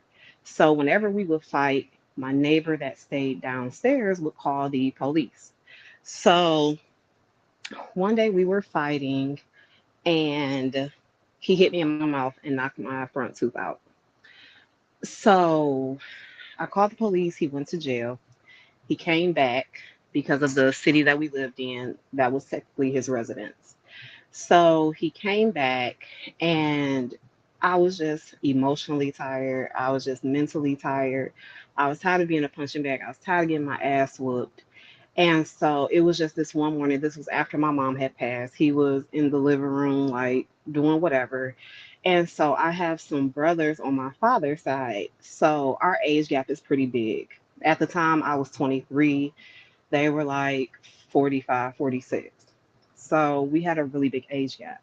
So one of my brothers that I was close with at the time, he passed away now, but he was like my second father. So I called him and I told him what had happened. I was like, just get him out of here. Like, I was tired of the fighting. I was tired of the stress. I was tired of everything. Like, I had became a person that no one knew. So I called my brother after he dropped my niece off at school. And the city that he stayed in and the city that I stayed in, it was about maybe a 45-minute drive if you take the street. So he ended up coming to my home, and he basically put him out. And, while we're waiting for him to leave, because he had to call his parents, he was just like popping off at the mouth. He called me every name you could think of. He said I was this, I was that, I was this, I was that. Mind you, he ended up stealing my money. I almost lost the little job that I had at the time. I almost lost that job like about 5 or 6 times. So after he finally left, my brother had told me, he was like, make this the last time that this happens. And I'm like, you know what? You got it. It won't happen again. I'm done. We're not about to do this anymore. So after he left, it was just me by myself, but he would constantly call, constantly text. He would call my job. He would call my phone. He would call my other phone. He would show up to my house unannounced. And the apartment that I stayed in, you had to ring a buzzer to be let in. So he would just press and press and press and press on the buzzer until someone in that apartment complex let him in. So at this point, I'm thinking all types of crazy stuff. I'm like, okay, I think I might need to get a gun. I think I might need to do something because it's just so excessive. But what happened after that? So after a while, because every time he would show up, the police in the city that I stayed in, they knew me so well. That's how many times the police were called, and that's how many times I called the police. So when I would call the police, they say like, well, their office is like about an hour away. I'm sorry, not an hour away, a minute away. So they would literally come within a minute to my apartment, and he would just run. He would just go. But he would find like other apartment complexes that were vacant, and he would just sleep like on the patio, somewhere that was in close proximity to my apartment. Um, but what made me break away after that was I just moved out of state for a little bit because I'm like, as long as I'm in Michigan, he knows where I'm at. So I literally packed up everything that I had. I broke my lease and I moved to Florida in 2017. Even when I was out of state, he still tried to use that manipulation. So he would, say, "Oh, I miss you. I promise I'll do better. I just need to come down there." And that was the first time like I really stood up to myself to him by myself because I always had some type of protection, you know, for me, my mom, my brother, like someone. I never really had to stand up to him. Someone always done that for me. But I'm like, no, you're not coming with me. I don't want anything to do with you. Like just leave me be. But then he would try to use hurtful things to get me to crack. Um, so one instance is it was right after my mom died, and I felt real guilt about her passing because she passed from an infection in her chest. And at that time, she didn't want to go to the hospital because she was in the hospital for like maybe 2 months prior to her passing. And in that week that she had passed away, it was just getting worse. Like you could hear her. She would moan like all day from pain. But when she finally passed and I finally got him out of my life, like I was ignoring his calls, I was ignoring his texts, I was ignoring everything. But he told me, "You're the reason your mom is dead." And that broke me so hard. Like I was a mess after that. And luckily, I had a strong support system through friends and through like cousins. So they really helped pull me out of that dark space. I moved back to Michigan in 2018 because Florida was just really expensive. Like what I made in Michigan at the time, I could survive, but the salary that I was making in Florida, I didn't have enough to pay my rent. So I moved back to Florida. I'm sorry, I moved back to Michigan. He tried to get in contact with me a few times, but I was still ignoring him, ignoring the calls, ignoring the texts. Um, so fast forward 6 years, 7 years later, I'm engaged. I'll be married in 2 weeks. I found an amazing partner that loves me for who I am, that listens to my venting, my happy days, my sad days. Like that is 100% there for me. And I'm just so happy I got out of that dark space. Well, I am very, very, very thankful that you made it. You went through a lot. And I know that this show, if we were on a longer time, you would have had a lot more to tell. But I Oh, want to most definitely. Most thank you definitely. for telling us the parts that you wanted us to hear. And I'm sorry that you went through that. Have you, and I know you said now you're in a better relationship. At what point hmm did you tell the person you're with now about your abuse? Honestly, when we first met, and the way that I met that person, I got my old job back when I moved back to Michigan. So I was a good worker. My position, it wasn't held, but it was held. So at that time, the person that I'm with now was actually my manager, but we were cool at first because we're the same sex. So we were just friends at first. Like this is the first woman I've ever been with. It'll be the last woman that I'm ever with. But I told her up front, like I'm very open, I'm very honest. I don't like to keep any secrets. I don't like to keep anything hidden.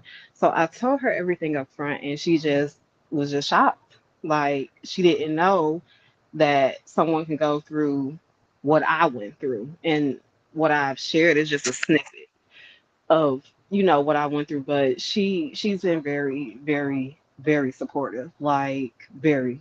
I couldn't ask for a better person.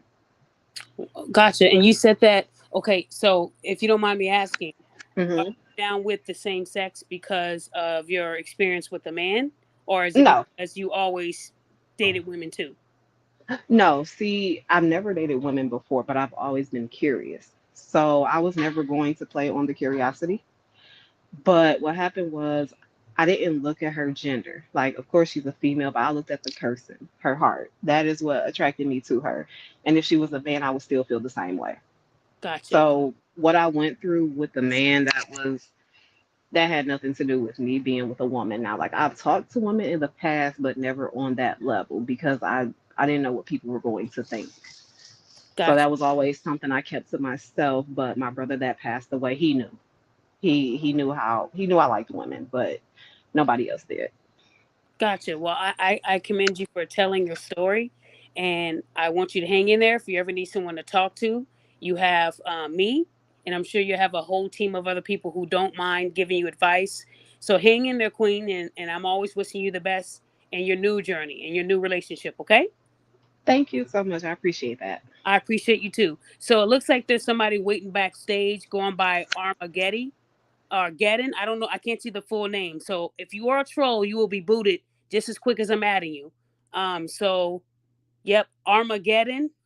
Can you hear me?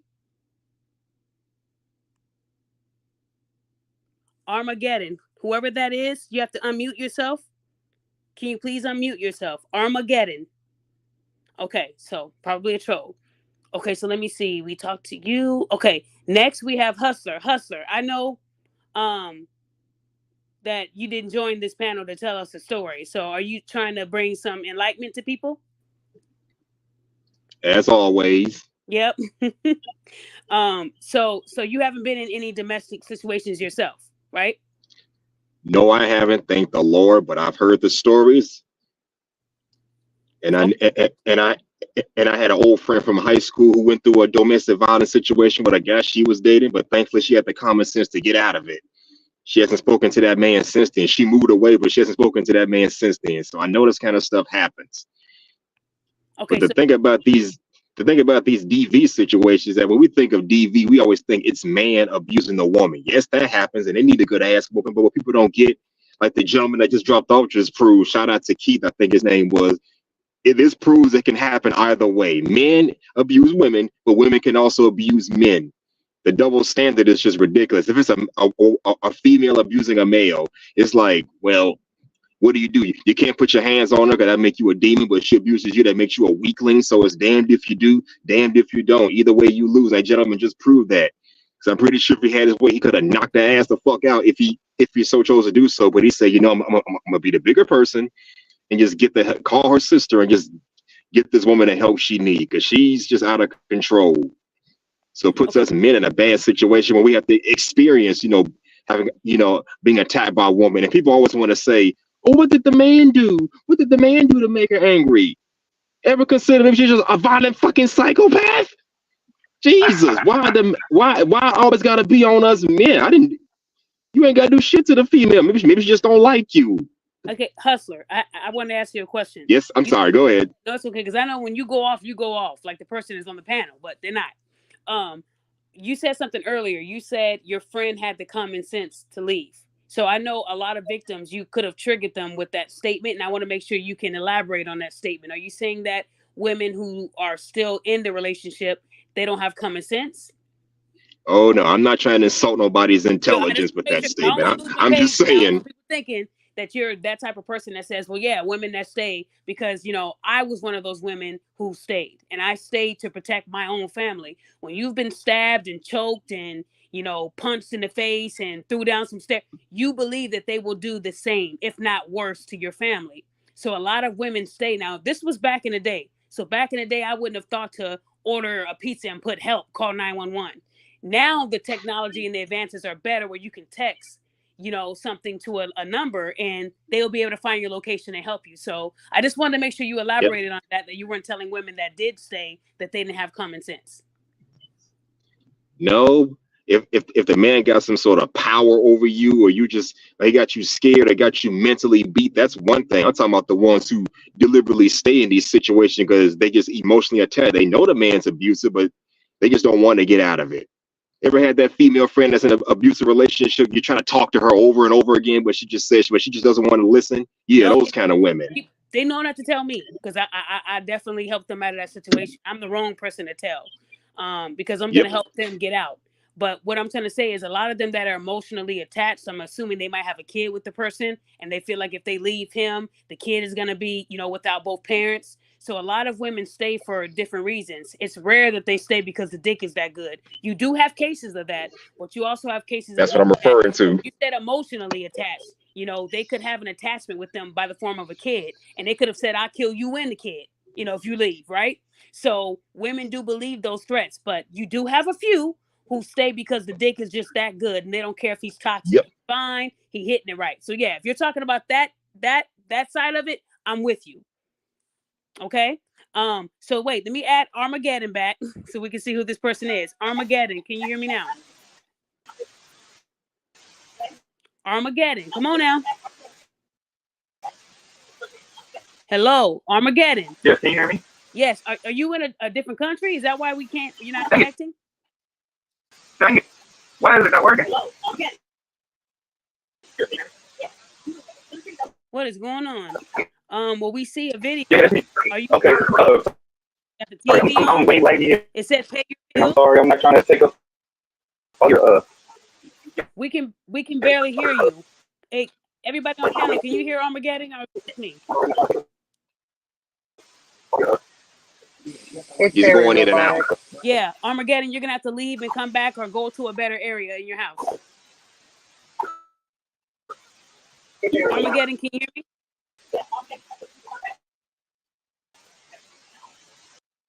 Armageddon, you're gonna have to leave and come back. Okay, because all that static is crazy. Okay. Daquan, have you ever been in a abusive relationship, or you here to offer some kind words to people? I'm mixing it up tonight. I ain't even gonna lie. I got a little bit of both because I know someone personally within my lifespan that's actually went through a domestic violence scenario. So on this particular show, I only want people to talk about their own personal. Please don't talk about someone else's. If it gets back, you know, they didn't want you to tell the story. It gets back to them. I'm gonna. Nah, it's perfectly fine. That's why I was just using third person. I wasn't gonna bring up anyone's name. Oh no. I'm just saying I would rather hear experiences from actual people who are here to tell it. If that makes sense. Not a problem. Okay. Not a problem. I'll pass it off. No, you said that it never happened to you personally. Okay, no problem. Okay, well, yeah, Nope, I never. just hear personal experiences from people who actually went through it. I know we all know someone who went through it, but it's different when it comes from the person actually telling the story. Because I mean, we got a lot of people in this world that make up being in situations like this to get a couple dollars. It's all on TikTok right now. There was a woman who said that she had suffered abuse for a long time, and I might post about it later. I might not. She said that she was in an abusive relationship where he did really bad things to her, and it sounded so real. And when people said, well, what's the outcome? Did you call the police? Did you do that? She would block those people. So that was the first sign that this person is probably lying. They only wanted to tell you vague parts of it to make you keep guessing. So you're going to keep viewing and sharing and liking because you want more. But she didn't give people more. Instead, I did a background check on her, and the whole story was made up. She didn't even like men. She had been with women her whole life. So the fact that she lied on a whole man, and I'm thinking over the time that she was telling this story, it was like for I think someone told me 7 years, because she started telling the story back in the day. She got donations and money from people over the course of 7 years. And the sad part about it is she's not going to go to jail. They're not going to fine her. She's not going to get sued. She made up a story about a man that didn't exist. So what bothers me is when women lie about domestic. And when they tell these stories, I don't believe them. I don't care if you go on camera with a black eye. There was a black woman who was a very good makeup artist. And I'm saying was because people made sure her business got shut down. Last year, somebody sent me a video of a black woman. She had 2 black eyes and it looked like her eye was still open from being punched in it. The bruises, the wounds, it looked real. She said that her husband whooped her ass because he found out she was cheating. And everybody felt sorry for this woman. She said, all I was trying to do was, be a great boutique owner and sell my custom creations and all these great things and People went to her Mhm. site and they started to buy from her. They bought from her, and then somebody on that page said, I know you. Why are you lying? Like, your husband don't put his hands on you. What are you talking about? And then she turned the comments off on there, and then she retracted it and did a video saying she did that for shock value. No one ever put their hands on her. Her husband never put her hands on her. It was just good makeup. I was disgusted. She's not going to go to jail, but she got all those sales from people because women believe stories like that, especially if they see a scar. And that scar could have came from her hitting herself, or it could have came from her getting hit by another woman. But they will blame a black man. We remember Rhoda. Rhoda blamed a black man in Minnesota. Then she blamed the black man in Houston for assault. And in Minnesota, it was actually a big woman that put the hands on her and beat her ass. And she wasn't used to getting her ass beat. Then she comes to Texas and tries to throw a bottle at a man and forgets that a lot of these men are not going to allow you to throw anything or hit them or whatever you want to do. It's not going to work out here. And this is the same person. Right. Hold on. Now, Rhoda is on Instagram telling everybody, if you're being attacked by a man, reach out to me. I'll help you. Now she's trying to advocate for victims of domestic violence. And that right there makes me sick to my stomach. She's the same person that told everybody she was going to bury me and told people to find out where I live so she can do harm. So all I'm saying is women do lie. That's why when Cassie originally said in that lawsuit, Diddy beat my ass back in 2016, I didn't believe her either. I'm not going to lie. I said it could have happened, but you could also be trying to get a bigger payday. Now, she was telling the truth. And a lot of women, when the video actually came out, well, where's her apology? I'm not apologizing for anything. Because when she got that $50 million from Diddy and signed a new 100-year NDA, I mean, you're not even supposed to be talking about it, to be honest, right? If you really wanted justice from this man beating your ass, you wouldn't have taken the money that fast. You feel me? She would have had all the power to tell her story. She could have did a big book deal and really expose this man for the piece of shit that he is. Diddy is an abuser. What I saw on video reminded me of my situation. I've been kicked real good to the back, to the stomach. And all I wanted to do was protect my face. I didn't want him to damage my face. You could damage everything else but my face. I need that to be okay. So, but at the same time, people are saying that Cassie stole jewelry from Diddy, personalized jewelry that you can get a lot of money for. And when he found out that the jewelry was taken, he grabbed a quick towel because he was necking under it and he chased her. Then when I looked at the video, I'm saying that could be the truth. And people say, well, you still don't hurt people. Well, in Chicago, you steal from somebody, that's a death sentence. They don't like a snitch and they don't like a thief. It originates from the streets. If you steal, you might as well tell your parents, I want a white casket. That is the street lingo.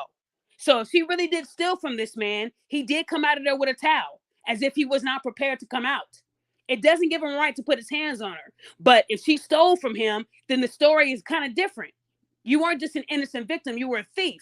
And in real life, if a thief walked into your house and stole, you're not going to say, give it back now, right now. No, you're going to put your hands on the thief. Let's not act like y'all wouldn't fight for your belongings. So at the end of the day, I'm still kind of torn because that story could be true. But all we saw was Diddy kicking her and then dragging her. And then he paid the hotel people to scrap the video. Well, they didn't. And when she signed that NDA, her husband knew that in 2016 that happened. Then he comes out and makes another statement, no woman should ever. But he already knew. That's why they got the money. It's called hush money. Y'all feel what I'm saying? So this is why I tell victims, when you've been victimized or when you've been abused, going for the lawsuit instead of a criminal charge, it tells me where your mind is at. Someone that wants money is going for the lawsuit. Those that want to see that piece of shit locked up, getting raped, getting sexually assaulted by Big Tyrone and Cell Block D, that will be the reward for me. Then after that person is criminally charged, then you go for emotional damages. You feel me? But a lot of these women, they go backwards. I want the money first. I don't care what happens after that. I don't care if he's back on the street. That was the Cassie route. She took the money. And at the end of the day, the money is called hush money because she also signed an NDA. That means that they needed that money. And the morals didn't matter anymore. So I want to show you guys that video because when I saw it, I did feel bad for her. And then when people in his camp said that she stole from him, I was like, ugh, I'm kind of torn because I come from when you steal from someone, they're going to whoop your ass. You're a thief. And a lot of people can't stand the thief. So I'm not saying that Cassie deserved what she got. He should have put his hands on her. But at the end of the day, there's always 3 sides to a story. We only saw that side. But I want you guys to see it as well. And I made sure I covered up some of it so that I don't get a copyright. But let me go ahead and show y'all this really quick, and then we'll go into it. Let me find it. Diddy Combs. The video, captured on multiple cameras, shows Combs assaulting his then-girlfriend, Cassie Ventura, in a hallway at a Los Angeles hotel in March 2016.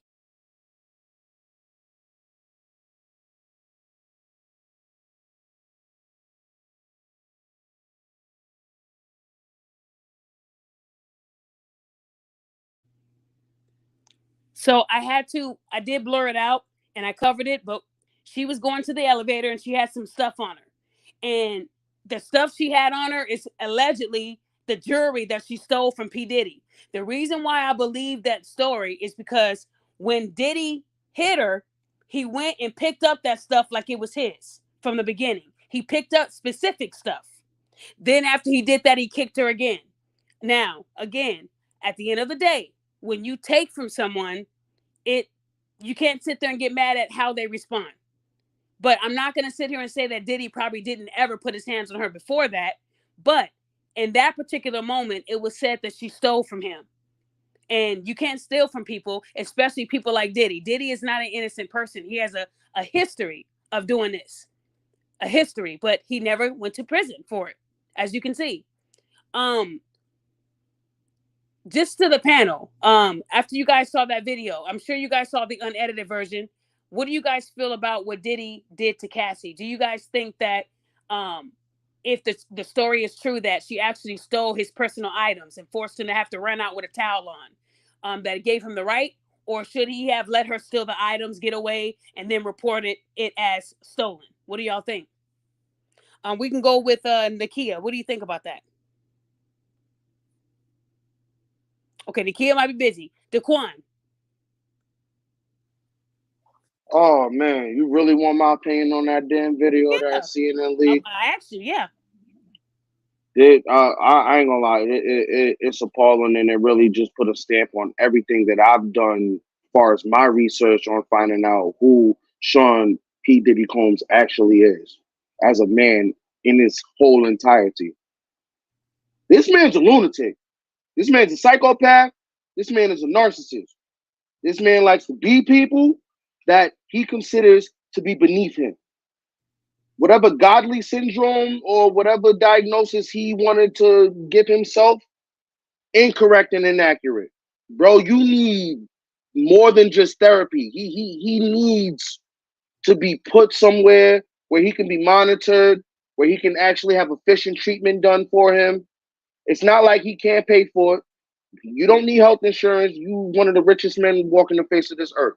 At the end of the day, I was appalled and I was egregious. I felt nothing but let me ask you a question, Daquan, and Daquan, I want you to answer this very honestly. I know you're smoking that stuff, so I'm hoping it doesn't light it cloud up your right answer. now. Okay, no, not at all. Let's say you meet a good-looking woman. Let's say that somebody gave you some jewelry and something was a possession that you've had for years. Let's say somebody in your family gave it to you and they had now passed away. So that's how that jewelry was. Let's say you hit it real good, right? Then you're going in the bathroom to get that little warm towel to wipe off, and you hear something and you hear your door close, and she took that prized possession. You're telling me as Daquan, you would just let her get away with it and report it as stolen? Or would you chase her and handle business? And I need you to be honest, Daquan, because I know men would answer this honestly, and I'm hoping you're one of them. How do you react to that? Mind you, butt naked, so you're gonna have to grab a towel to chase this woman who took something from you that you will never get back unless you catch him. What is your next move, sir?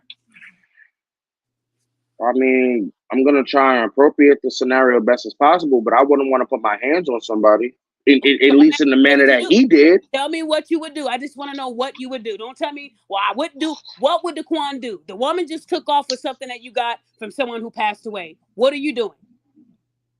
Oh, I'm gonna want to find her and question her actions. Like, what are you doing?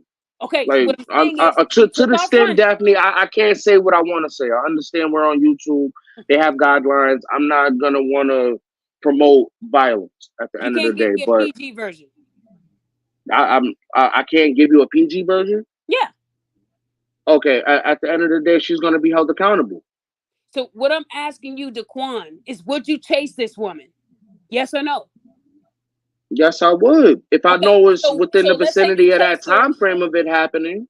So let's say you were able to catch up with her and you caught up to her. What do you do next? I'm gonna question her like, Okay, but where's how my are you going stuff? to question her? How are you gonna, once you caught up to her, what are you gonna have to do to make her stop running? You're gonna have to put your hands on her to stop her, right? Tap her, pull her arm, That's do assault. something, but That's assault.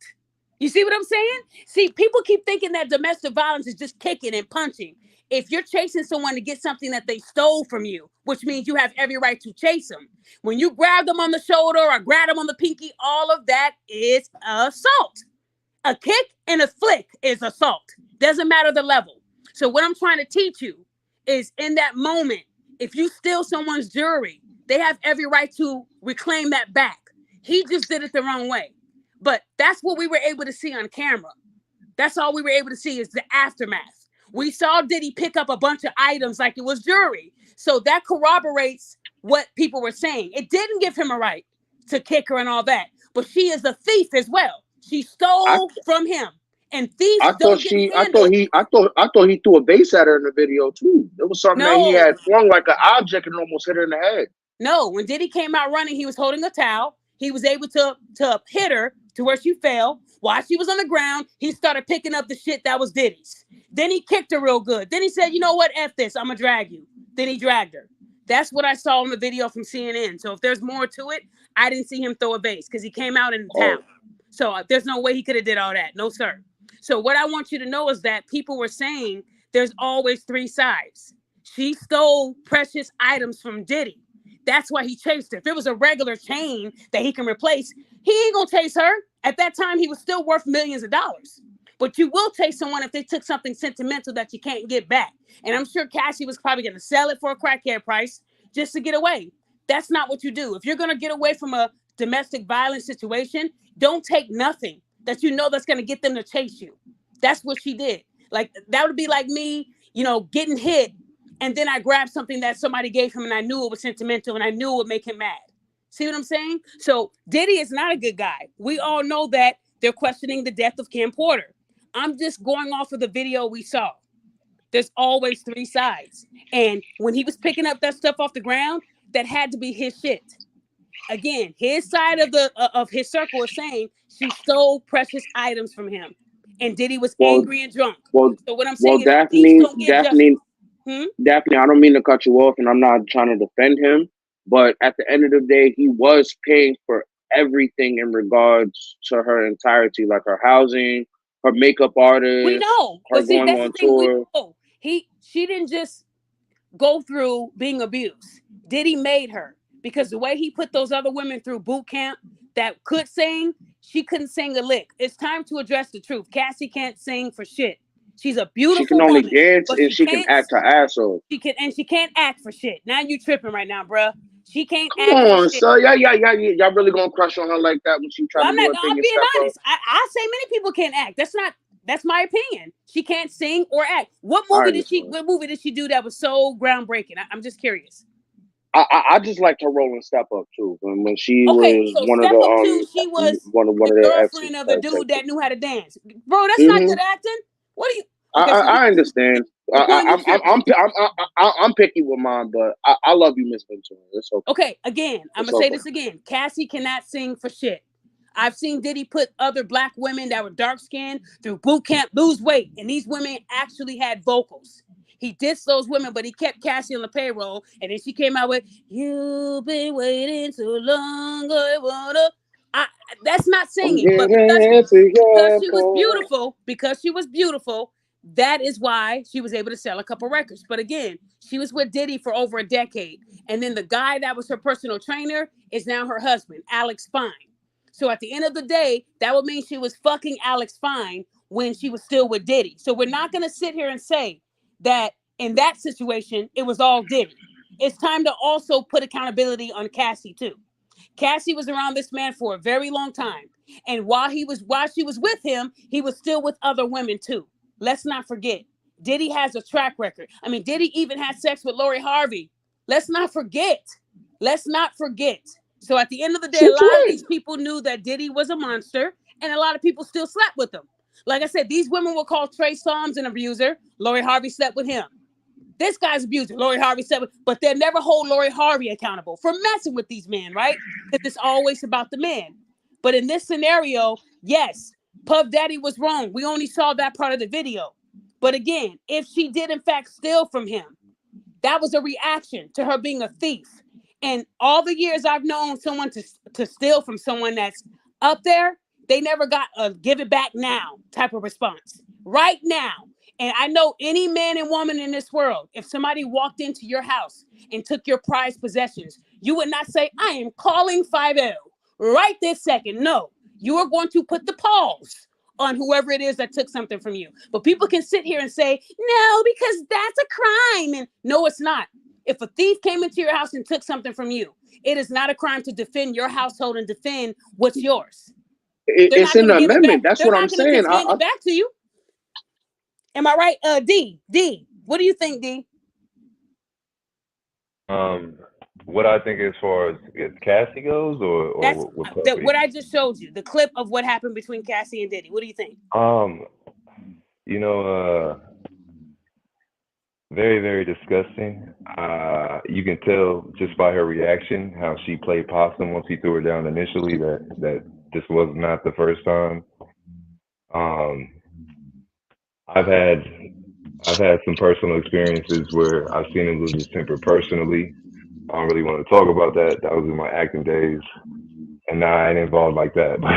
But I mean, where there's smoke, there's fire, and I just look at his track record. If you look at the history don't lie. Craig Mack, Shine, you know, Black Rob. You know, he's conniving, man. So I mean, I think that Heavy when he D, came out Fred with Mack. all of them, Bass, Faith Evans, Mary J. Blige. you know what I'll I'm go saying? down All the of whole roster. Cream. yeah. I mean, all of them. I mean, and why do you Next, think he was giving back masters and stuff? You know, because Kennedy Kane, he A26. foul. Yo, even Mark Curry, take this money. He wrote this book, Dancing with the Devil. This is very profound. I mean, so do you think that even after that incident, that I Cassie? think that Cassie's 115, 20 pounds. If Diddy's around 6'1", 220, around there, probably about that time.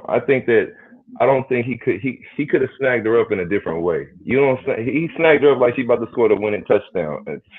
Yeah, that was crazy to me, yo. It was, and then let me ask you guys this. Let me ask you this, D.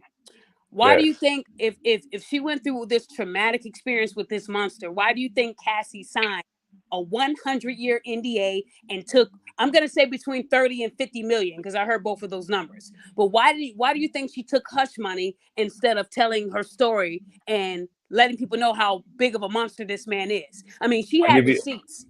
Why? I'll give you three reasons.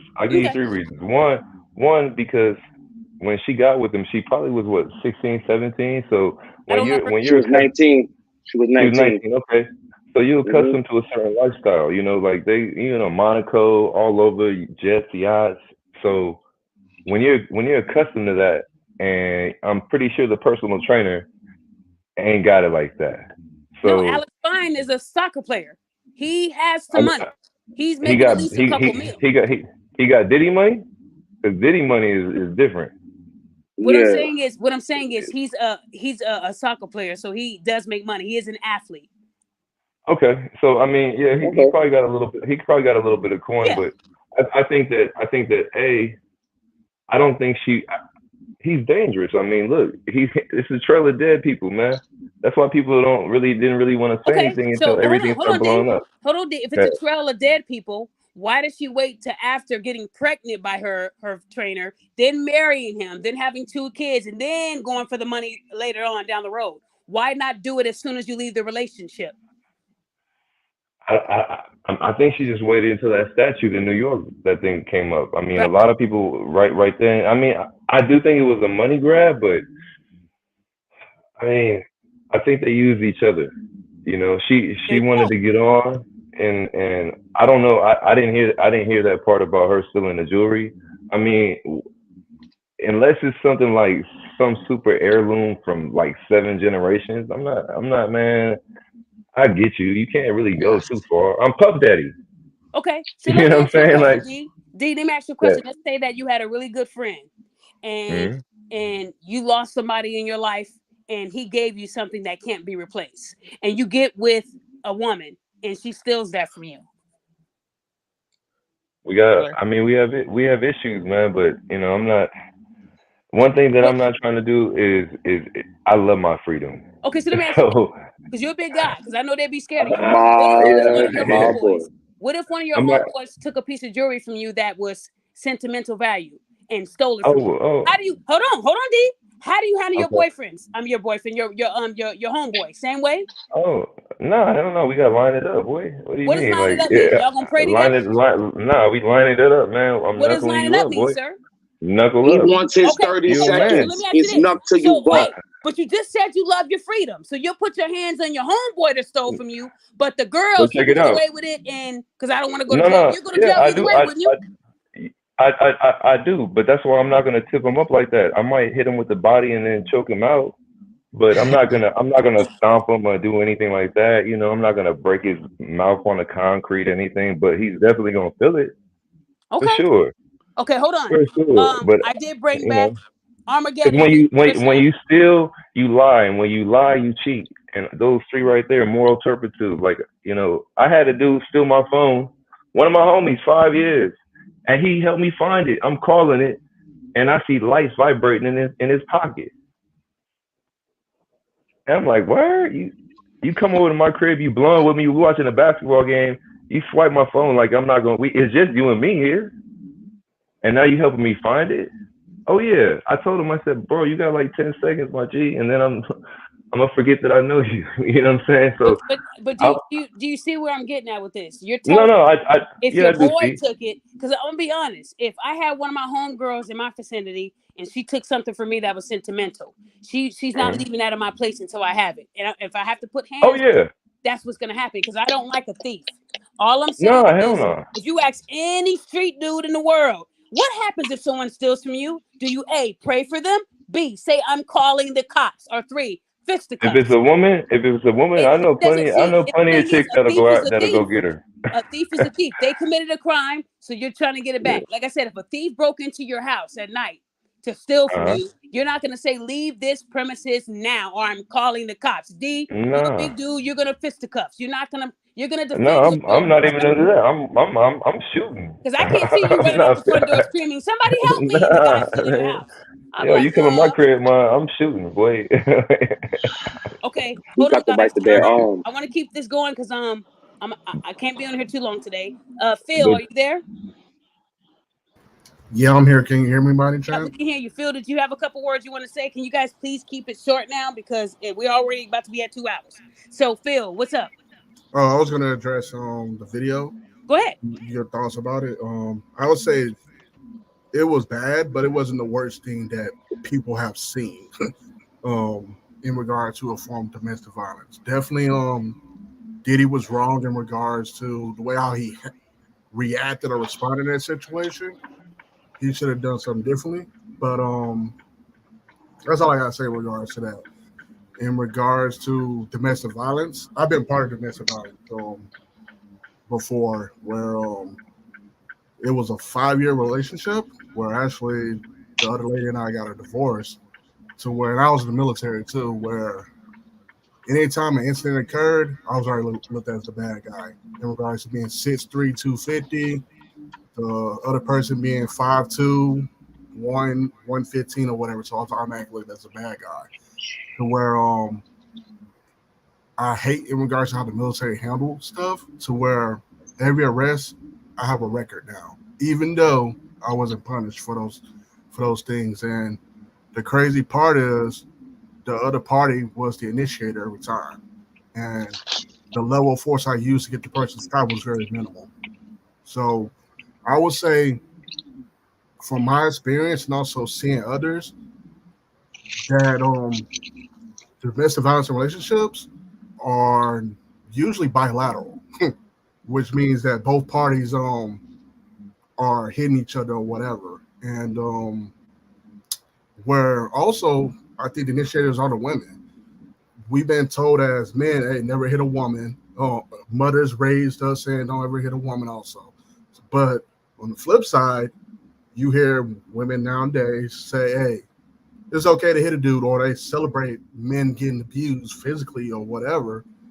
And but when it comes the other way around, they play truly victim, and they basically be in this echo chamber of saying, "Oh, men are all this," especially that whole man versus bear conversation, which is crazy.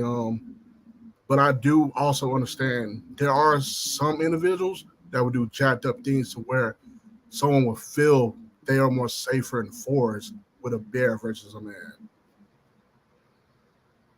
Yeah, I think that's the weirdest thing. If they feel like they're gonna be in better hands with a bear, then go out there to the woods where there's bears and let's see how long you last. I think if a woman has to go that drastic, where I'd rather be in the woods with a bear than to be with a man, then they must not be around a lot of men in their life to determine that. I mean, I think that's one of the dumbest things I ever heard, but whatever. Anyways, let me keep it going. Eno, did you have a couple things you wanted to say? Yeah, can y'all hear me? Yes. First off, hi to everybody. What's going on? Team accountability. We Um, already know. Good evening, brother. what's going on? So check it out. In response to Diddy and Cassie, me, I would have just chased her down, grabbed my shit and just went back. You know what I'm saying? Because in my head, I'm knowing there's cameras everywhere. I'm knowing that I'm gonna have to pay this shit off. So ahead of time, I'm just gonna snatch my shit and go back in. If she a thief, I'm finna stop fucking with her. Period. Now, to answer the second question of why Cassie kept her mouth closed or why she went for the money, because she already knew. She was smart about it. Just think about it. If you go for the money, if you go take him to court and he settle out of court, that says everything right there. She don't have to say anything else. Then you make her sign a 100-year NDA. She doesn't have to say anything else. That speaks volumes itself. So based off that, yeah, you're gonna take that quick money and keep your mouth closed because you know just based off that, that's the catalyst of everything else about to come out. So you can really take that money, sit back, shut the fuck up, honor your NDA, and let everybody else tell Diddy's story. Just like she did. That's why she did what she did. She was very smart. That was a very smart move because, like I said, once he signed that NDA, what are you hiding? And then you gotta keep it real. Cassie not 100% innocent anyway. She knew all of these Diddy freak offs. She had years to say shit about it. She didn't. You don't think she was helping him set people up, helping him spike that champagne, causing distractions so he could, you know what I'm saying, switch the bottles out and shit like that? She played a bigger part in this situation than she's letting on. Believe that because you're not going to be with this man for this long, be participating in these freak offs, and not have uh helped him drug people and everything else. So no, I don't think she's completely innocent, but I do think she was smart enough to angle it at a way where, yeah, I'm finna make it to where as though I'm gonna say something about you to keep you, to make you pay me off. Then I can move out the way. I'll sign your NDA because I ain't got to say shit else because somebody else is. Look how Jaguar Wright talking. Look how the other bodyguard talking. She ain't got to say shit. She good. She took her money and got out of Dodge because guess what? And that was smart because she could have left with nothing. Now, during all of this years of abuse, she got paid for it. So that was a very smart move. And that's exactly why she played it the way she played it. But, what are y'all opinions on that? I agree.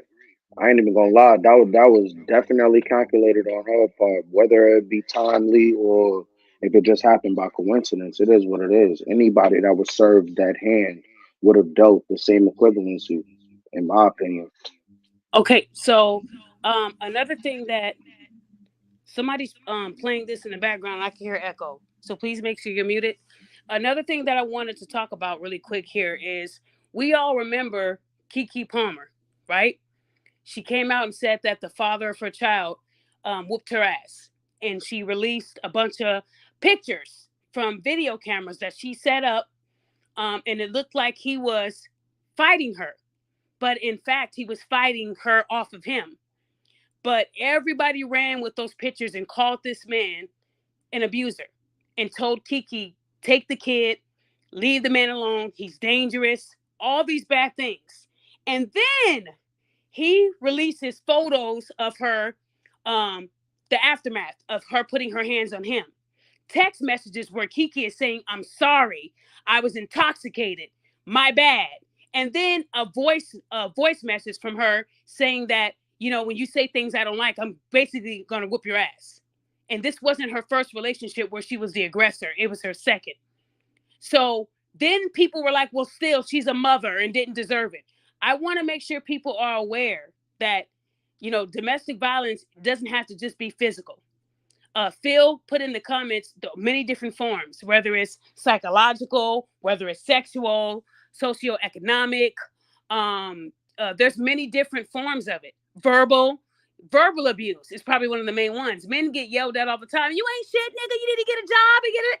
That's abuse. But we only think that women are the only ones suffering. But if more men actually reported to the cops the abuse that they're going through, man, I think those numbers would be, up there together. But men don't, because they don't want to get laughed at. I want to show you guys a video that I saw online where a woman had a gun and she forced her boyfriend to tell his hoes on an IG live or a live that he has a girlfriend. She actually fired the gun. Now, let me tell you, I saw a bunch of comments from women and men calling him pussy, saying that he's weak. How can he sit there? I mean, I would sit there too. If this woman just fired a shot and then aimed the gun at me, do you honestly think it would have been smart for him to call her a name or try to overpower her? She was really aggressive. And what that guy went through, I'm sure a lot of men have went through. She's basically saying this man has a lot of women and he's not committing to just her. She's choosing to stay and then abuse him. She wanted that power. And that's what bothered me, because this woman didn't want to leave. Why wouldn't you just leave the relationship? Because a lot of women don't want to do that. Instead, they want to be the aggressor.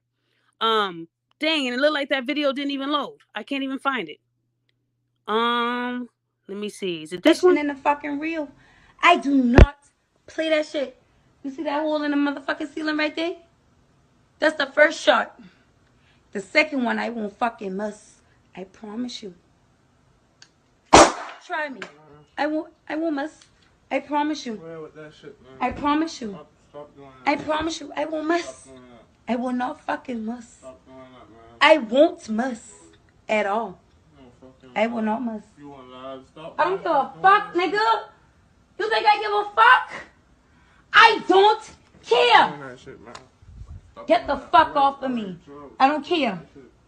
Let all you motherfucking hoes know you in a motherfucking relationship now.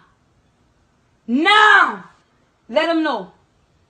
5, 4. Are you in a relationship, man? No, look at the camera. You in a relationship. Are you in a relationship? Y'all see that? Yeah. And I'm positive if that had been a man doing that to a woman, he wouldn't have been able to even press send. The video wouldn't have been up that long. But you see how that woman was the aggressor. He was scared out of his fucking mind. Then she pointed the gun at him and he had to move it out of his face because he just seen her release that gun or put the gun in the air and pull the trigger. She already put a hole in there. She put another hole in. So men go through that. Well, why won't he just leave? And he's a pussy. He's weak. That's why men don't report it. And the only way we'll ever see these cases is if somebody puts it on live. What we just witnessed is a man being bullied and abused. She literally pointed the gun at him several times. I will not miss. I will not miss, right?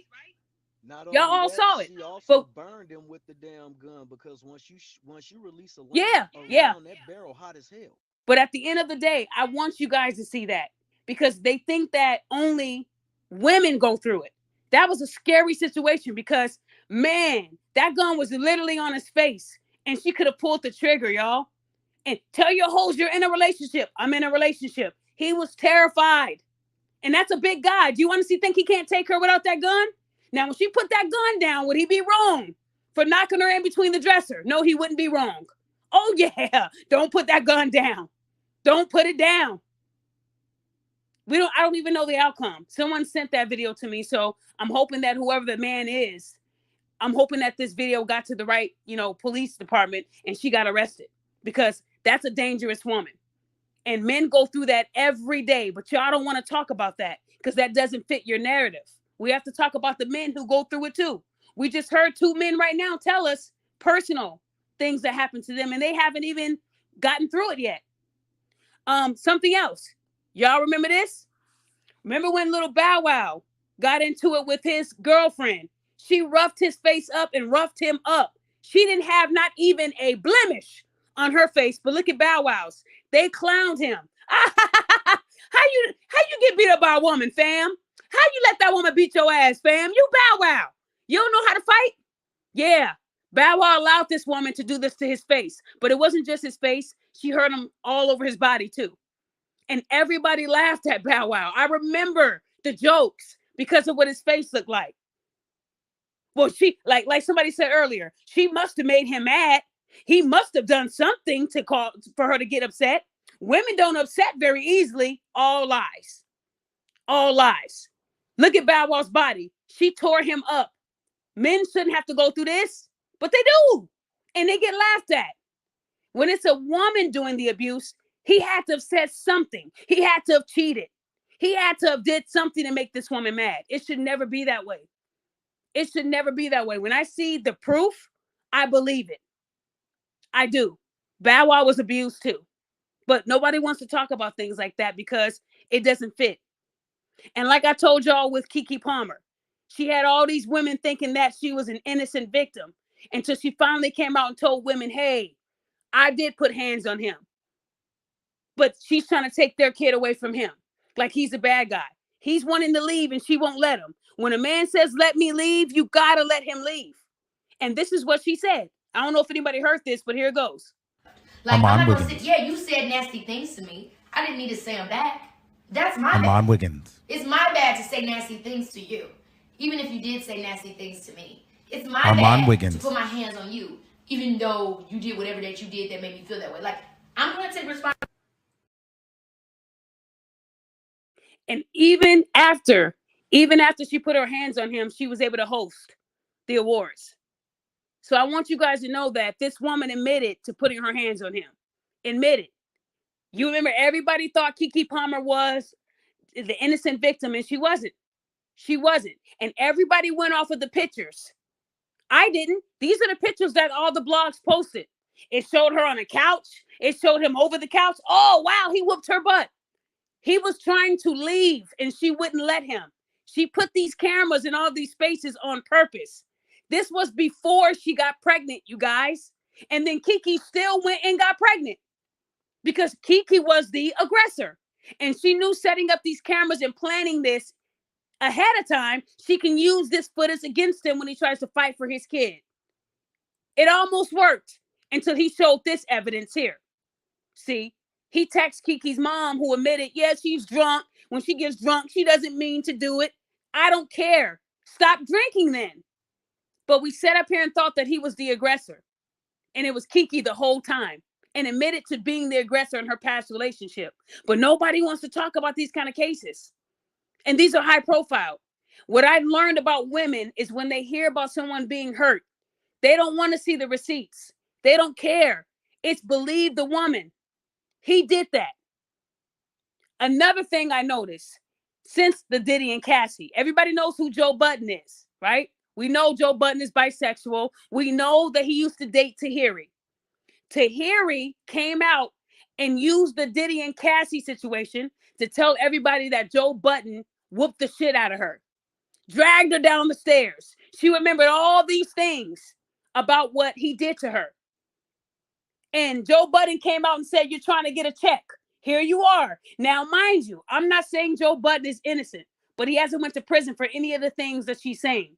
Clearly, she did not go to the police, and we can't verify it. I don't believe words. I believe the receipts, the evidence, the proof. But what I did find odd is that 3 years ago, and Tahiri's new relationship with rapper Vado, they were on the Marriage Boot Camp show. She got mad at him because he was saying things that she didn't want to hear. So Tahiri, who was allegedly abused by Joe Budden, is now in this new relationship. This man is only speaking to her, telling her, you know, I don't like when you do this. She grabs 2 green Granny Smith apples. Now, we know those green ones are those thicker apples, right? And she sat there and threw both of those green Granny Smith apples in his face at point blank. Now, Tahiri's about 2'10". She's a thick woman. She threw those apples in his face and connected. Bam, bam. This man never hit her back. He had to process being, you know, assaulted. Tahiri walks off and says, I don't give a fuck. Rap about applesauce. Then she makes fun of his abuse that she just caused him, right? Then after that happened, she told everybody on the show that it was his fault. He provoked her. So he got so mad that he stood up and grabbed her by the shirt. Now, I know he really wanted to choke her out, but instead he grabbed her by the shirt and they kicked him off the show. Tahiri was never kicked off the show, only he was. So my question is, why, when the woman committed abuse, she gets to stay? Yay! Now, what if he took 2 green apples while she was talking and threw them at her face? Would it have been even? Yes. But because he grabbed her, they booted him off the show for good. But I just wanted you guys to see this in real time. A lot of these women are quick to call out male abusers, but a lot of them are abusers themselves. Tahiri, if she did this to this guy, can you imagine what Joe Budden went through? If she has no problem throwing heavy objects at men, what do you think he went through? What if she was throwing stuff at him and he pushed her and that's how she fell? So now it makes us question, how can you call out? It's like R. Kelly calling out Harvey Weinstein. Really? Really? You have no room. The minute you assault somebody or abuse somebody, you can't call out another abuser if you're one yourself and you haven't acknowledged it.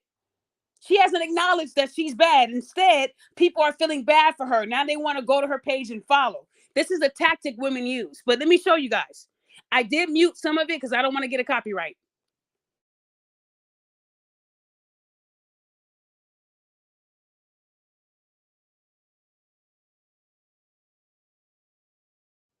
You're not going to hear anything until the end. But as you can see, she's arguing with him.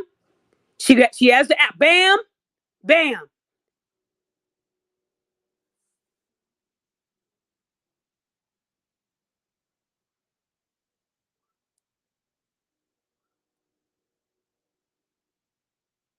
Somebody gonna get hurt, man.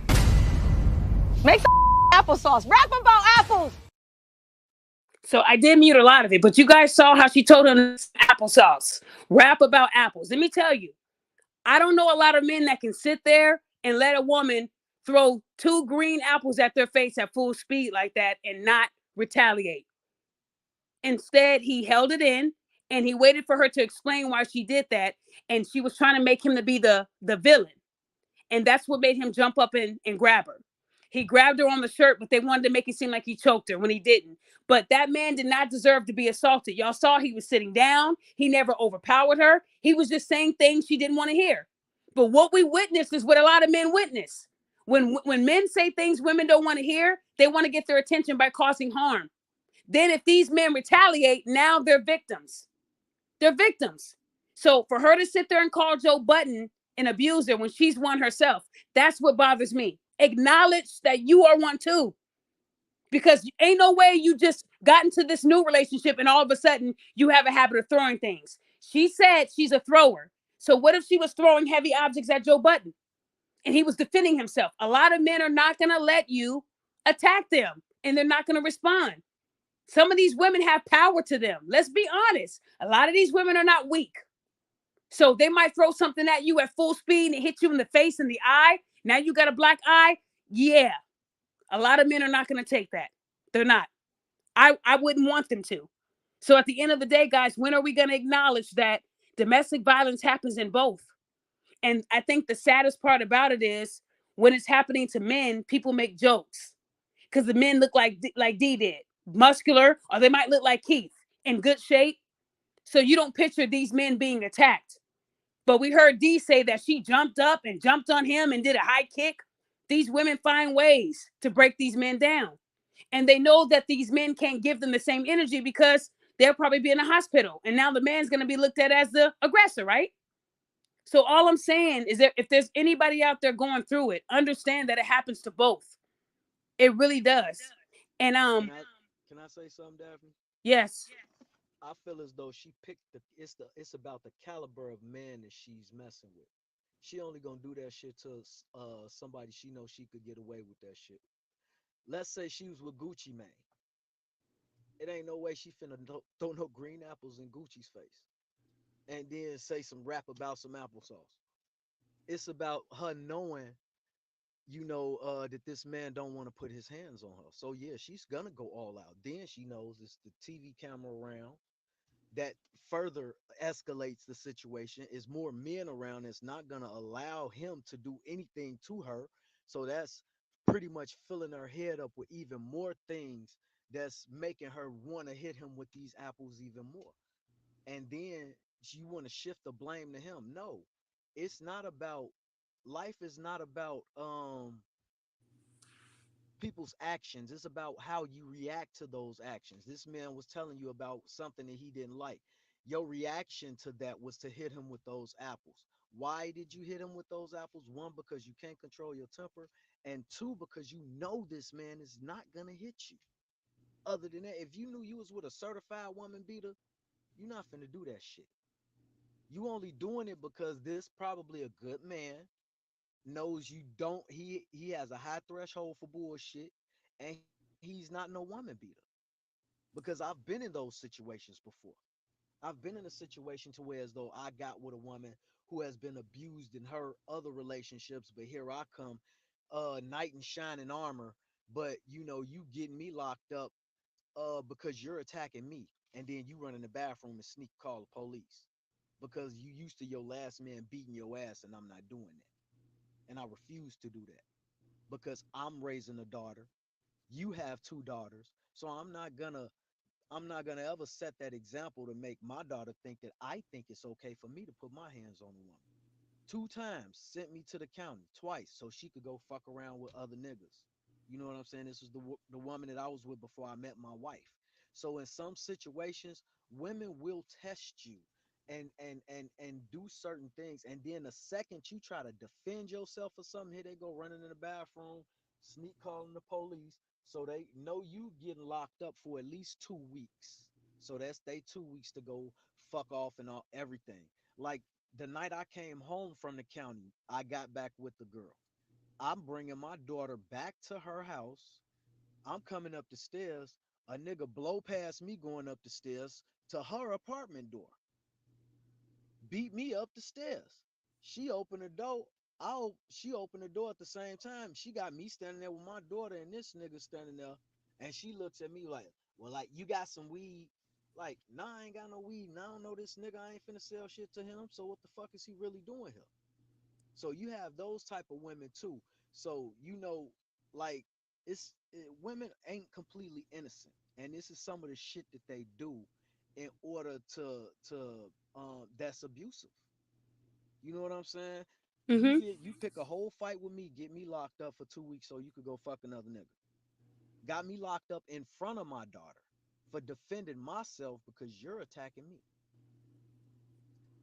You know what I'm saying? And then Mm-hmm. had me locked up for 2 weeks and begging me the whole 2 weeks to come home. She's sorry, this, that, and the other.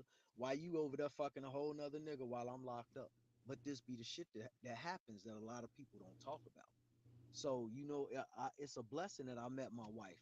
And low key, I'm not even gonna lie, I met my wife while I was dealing with her. And I'm glad I did. Because just meeting my wife took me to a whole nother place. So now I don't have to deal with things like that. But these women are scandalous out here and they use certain things to their advantage. And they're gonna continue as long as we allow it. If we don't call them on this bullshit, just like you said, if the shoe was on the other foot and that man hit her in the face with them apples, it ain't no way half that staff wouldn't have beat his ass while calling the police to get him locked up. It's a Right. double standard, and that Well, needs to God, I stop. mean, thank you. But it goes back to another video that I posted before of a man who was trying to leave, and his girlfriend kept slapping him. She kept slapping him. He was like, stop. Hit. Well, he got tired and he hit her with one right hook, and she fell to the ground. When he hit her, the person that was recording was like, what are you doing? That's a woman. But when he was trying to leave and she kept hitting him, pat, pat, pat, pat, pat, she wasn't saying anything behind the camera. This is the issue that I have. We sit there and we don't give women the same energy that we would give a man. And that isn't fair. A lot of men are suffering in silence because they don't want to be clowned. We remember the story that I posted a long time ago where the dude said the woman grabbed his penis in a bar. And when he reacted by shoving her and she fell, they saw her fall and they thought that this man assaulted her for no reason. She's crying and making a scene. But someone had to step in and say she grabbed his junk. The cop didn't even believe that she started it because she's this flimsy little woman and he's this big guy at the bar. So it took the bar patrons to tell the cop, hey, no, she grabbed his junk. Arrest her. And they didn't. Instead, they were helping her home. They made sure she got home safe. What are we doing? What are we doing? I've told you guys stories about men who got accused of a sexual assault and got beat up. But I want y'all to remember, in my scenario, in my situation, he was abused by his mother. So the domestic violence started in his home when he was young. Let's not act like a mother or a father putting their hands on their kids isn't violence. It is, for no reason. When you get a cheese grater and you're grating your kid's skin, that is not punishment for them doing something wrong. When we were kids, we got hit with a belt when we did wrong. You know, you out there, oh, you caught somebody smoking a cigarette, I'm whooping them. They at school stealing and fighting, you whoop them. But to get a cheese grater and grate your kid's skin because the father left, that's abuse. So all the stuff that he was subjected to as a child, he kept that inside. And the volcano erupted when he got with me. So I need you guys to understand that it doesn't just happen when they become adults. It could be a trend where it happened when they were young. It starts in the house. A lot of these young boys and girls might witness their father or their mother putting their hands on their parent, and they think it's normal. It becomes normalized. And in most cases, they repeat the behavior in their relationships. And then you got some men that say, I know this ain't right. And they break the cycle. But let's not act like kids didn't witness their mom talking crazy to the dad. Your lazy ass ain't doing shit. You ain't doing enough. You ain't making that much. That's abuse too. And a lot of kids can tell me right now, yeah, my mom, woo. There's men right now that can attest to coming home and always being verbally abused. And they stay because they want the kids to have both parents in the home. They stay because they love the woman that they're with. And they're used to it. They're immune to it. But really, it's abuse. There's a lot of men. I bet you there's more men than women that get yelled at in the household. I guarantee you. Because yelling is a female trait. We yell. Men are action-based. We're verbal. Oh, you ain't shit. Nigga, you ain't gonna do nothing. You ain't gonna do shit. Blah, blah, blah. Why you home late? You supposed to be. And they just like, damn, I have no kind of freedom. That's why a lot of these men sit they sit in the driveway for 30 minutes before they go in the house because they mentally prepared themselves for being attacked when they go in the door. I know men that do that right now. Some men will say, I'll do that when I get off work and prepare myself. I just worked 12, 14 hours and I got to come home to, why are you a few minutes late? Let me smell you. Put on your pants. Men go through it. Men go through that every day, but they will never actually report the numbers because I feel they'll be higher than women's. Because men are verbally abused every second.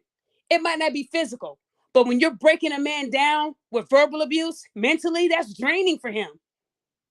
We heard Keith said his blood pressure got so high, he thought he was gonna die. That's really bad. And the woman didn't even need to hit him. That's why I said a woman's mouth is stronger than a man's fist. They ain't even got to hit these men to break them down, to get them to that point. I'm just saying, guys, Phil, that is an inaccurate statement. I will never believe in happy wife, happy life. Scrap that. Anybody that is living by that philosophy, throw it in the trash. Happy wife, happy life is some controlling tactical shit that I don't appreciate. And I'm a wife. Happy spouse, happy house. That's what it should be. Two people should be, hold on, let me finish. Two people should be happy, not one. It is not a man's job to make his wife happy, but she don't got to make him happy. That's selfish. So anybody using the phrase happy life, happy wife, scrap that. Happy spouse, happy house. Phil, did you have something to say? Yeah, that was basically the catalyst why a lot of men be quiet too. Is just hearing that, okay, let me just try to make the other individual happy. That way it can go away for that moment. So that's why I was just basically putting that out there. That's Yeah, it's a control thing. I don't As long agree as the with woman is happy, that isn't true. Because a woman can never be happy all the time. They're always going to have something to complain about.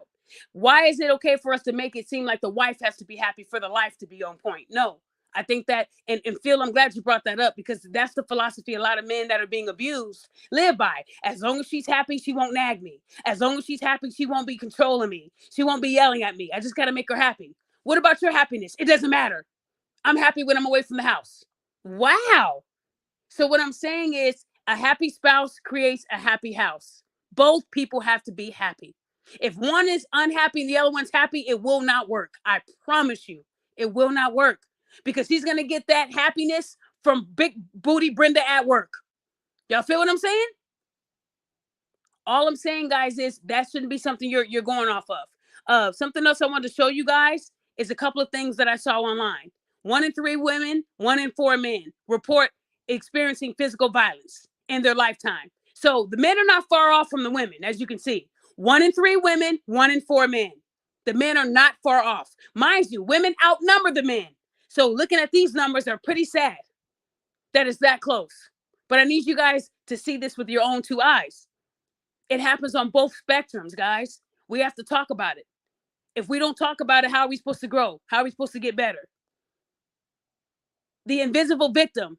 So if you look at this, it says every 37.8 seconds, a man is verbally abused or abused in some sort of way. We have to talk about stuff like this. This is big. This is big. 830,000 men are victims every year. That's a lot of men for us to be outnumbering them. We have to talk about that. Men can be victims too. They can. The myth, domestic violence only affects women. The fact, 40% or more domestic violence victims are men. Let me repeat that for you again. 40% or more domestic violence victims are men. We outnumber men, yet 40% of them are victims. Not far off. That would mean 60% are women. That's bad, because we outnumber the men. So these numbers should be way higher for women. But it looks like men are starting to catch up. Soon it's going to be, men are going to be higher, because men are going to start reporting these women. They're going to stop feeling like they're going to get called a coward if they speak on it. Men are never going to admit that a woman got them to the point where they felt like they were small, because they don't want to be embarrassed. When that woman was pointing that gun at the dude, y'all saw them laughing in the comments. Oh, this looks like a thin line between love and hate. This is funny. So abuse on men is funny. But if there had been a woman sitting there scared at him pointing a gun, the comments would have been different. Poor woman. Somebody call 911. At FBI, at police, at this, at that. That's what women do. But when it's a man, they're laughing at him. It ain't funny. It will never be funny. And there are men right now that have criminal records who never even put a fingernail on the woman, but they got criminal records. When women call the police and they drive these men away, the women start smiling because they know he can't cheat. They know he can't mess with Big Booty Brenda. Now they have control because they know he's amongst other men. Now they know where he's at. Women want control. Then they won't show up to court. They won't show up to court. So you know they're going to throw the case. They won't show up to court because if they do, you know, he's going to be charged. If they don't, drop the case and it starts all over again. I'm trying to show you guys some stuff today. It does bother me. And if you look at these numbers, the men's numbers are, just look at these numbers. Any violence, men are beating the women. Physical, men are beating the women. Sexual. Just look at this. These stats are real stats, you guys. It's time that we acknowledge things like this because people are not going to talk about it. They're not, especially if men have higher numbers than women. This show was not at all to make it seem like it only happens to men. I just want to shed light on it happening to men because we don't talk about it enough. Men do not want to look weak because that's what other men are going to call them. We just heard 2 men that are in great shape get assaulted by women, and they did nothing about it when we were taught to defend ourselves, but they can't. Anyone that's going through a domestic situation and you're staying for the kids, you're staying for the wrong reason because you won't be alive to see your kids grow up. And I'm talking to men and women. If you're in an abusive relationship, talk to somebody. Your pastor, if you have a therapist, if you have a person that helps you with your kids, somebody, let them know what's going on. There is a way out. There's women who have Uber drivers call 911. They put it in the notes. They'll order something from Grubhub and put in the special instructions, call 911, he's trying to kill me. There was a woman who went with her abuser to drop off their dog who was sick, and she gave them a note, and they were able to arrest him at the dog place. There's so many ways to get out, but if you get out, you got to stay out. Stop allowing these people back into your lives because the dick is good or the booty is good. You got to let it go. You got to let it go because there's women right now that would say, I don't mind him slapping me around because the dick is on point. What? It's not funny. There's a lot of women in this world who did not get out. There's cases right now in Chicago where women tried to get a protective order and a judge denied it and the woman ended up dead. This woman was being abused by the father, her kid's father. And she got the order. Then when it expired, she tried to get it again and they wouldn't give it to her because he was on his best behavior. Then she's coming home from work one night and she spots him and he shoots her. Bang, bang, bang, bang before she gets into the house and then runs off and dies in a pool of blood. Another woman tried to get an order out of Cook County and the judge denied it. She showed the judge text messages of him saying, I'm gonna kill you. The judge denied her request. The next day, he breaks in with a knife. The woman's 10-year-old son stood in front of her. He killed her 10-year-old son and ran. After he stabbed her, he ran. She was pregnant. The 10-year-old didn't survive, but the woman and the baby in her stomach did. All because they denied the order. Y'all see what I'm saying? And it's sad. I'm a woman and I have a lot of stalking orders against women. Women. All my active orders are they're against women because women did not like accountability. And I'm a woman with restraining orders on women. And I'm a woman. And these women didn't know me personally. So just imagine that. Someone stalking you and harassing you and they don't know anything about you. You never had any kind of friendship. And it got to the point where I had to get a restraining order and it got approved, y'all. And they're in another state. That just tells you how bad it can get. And I'm a woman. A woman. I held a woman accountable 2.5 weeks ago for lying about a black man wanting to kill her. Her original caption said he was going to offer. We know what that means when someone says they're going to off you, right? That means they're going to kill you. Then she edited the caption to take that part out. So when I send the cops to do a well-being check, this woman goes berserk on me. And I had to go to criminal court because she posted 10 times in one day about me. That's how mad she was that I affected her money because she was lying about being in a dangerous situation.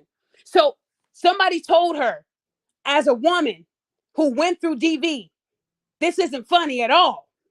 How can you sit there and act like your life is in danger when there's people who died in my life from those kind of scenarios you just put out there as a joke? So the people that were threatening her life, they really wanted to off her because she was laughing at somebody potentially being in a domestic situation. It isn't funny. And when I called her out on it, she went berserk to the point where I had to go to criminal court. And the judge gave me my order in seconds when I showed the 10 posts in one day. This woman was crazy. So I want y'all to know that I have orders against women. So if I'm going through this virtually, can you imagine how these people are in person? Woo! It's dangerous. It really is, you guys. And it's sad that we can't acknowledge things like this and speak about it without someone trying to play Captain Save 'em. Anyone that is a victim, a real victim, and you see people joking about it online, I'm sorry you have to see that. But unfortunately, women think joking about DV can put money in their pockets. The woman for 7 years told people that she was abused and probably made more money than Rhoda times 10 in 7 years. And then when I find out she doesn't even like men and she's been with women this whole time, well, it's their fault for believing. That was her response. It's y'all fault for believing the story. Like, why would someone think it's fake? Unless you tell them this is a skit or a fake story in the heading, no one's going to know that. And you could be posting it from a joking page, a funny page, but people don't laugh at domestic violence where I'm from. It isn't funny, especially if you're a victim. So to those women who like to make those jokes to go viral, I will continue to catch you and hold you accountable because it isn't funny. There are real victims that you're affecting, men and women. And that's why you have people like me that's calling it out. And to any child or any person that's an adult now that suffered abuse as a child, please go and talk to someone professionally. You got to heal. You'll never be complete in a relationship if you don't address things that are holding you back. Because if you don't tell the person you love about that, you're going to go through a phase where you get triggered. Then they got to find that out. My husband found out I was abused when he went to put his hat and fix it. He put his hand up so quick, I ducked. He knew then something wasn't right. I wasn't going to tell him flat out. He had to find out. And I'm thankful he found out sooner than later. That would have been selfish of me to tell him after the fact. And of course, being the good man that he is, when I told him he wanted blood, but I told him his dad already handled it. Because nobody wants the person they love to go through that. So to any men or women that are going through it and you need help, please reach out to me. I have no problem with helping you. But don't stay because you feel it's convenient for your kids. Your life matters. And if you want to be there for your kids, you have to start thinking, I have to be here for my kids. Don't let a man or a woman hold you back. Especially when you know that this person can ruin your life forever if you don't make the right decision. Keep receipts. There was a woman who called 911 and said she was getting beat up. Now, you know, when you call 911, they hear, they can't see. So she was knocking everything over and it was a loud noise and ouch, ouch, hitting the walls, boom, boom. Now, mind you, 911 can only hear. So in their eyes, he's whooping her butt. Little did she know, he had cameras in the house. So, and not only did it pick up video, it picked up audio. So imagine how it was when the police showed up 10 strong, ready to shoot this person, ready to harm this person. And he told them, I wasn't even in the house at the time. What's going on? She has bruises. They heard her getting beat up, hit up against the wall, things falling. The living room is a mess until they press play. And they're literally looking at her on the phone, moving everything around, made her look like a fool, and they arrested her on the spot. But a lot of men can't do that. A lot of men are not that skilled to do that, to put cameras in, to record their abuse. I'm telling you, any men out there that's going through it, it's harder for men to prove it in court than women. Y'all better put cameras up, record voice notes. All of that can be used in court. It doesn't cost much to put a camera up. You can buy a camera and put it in a picture, put it in a snow globe, and the person will never know.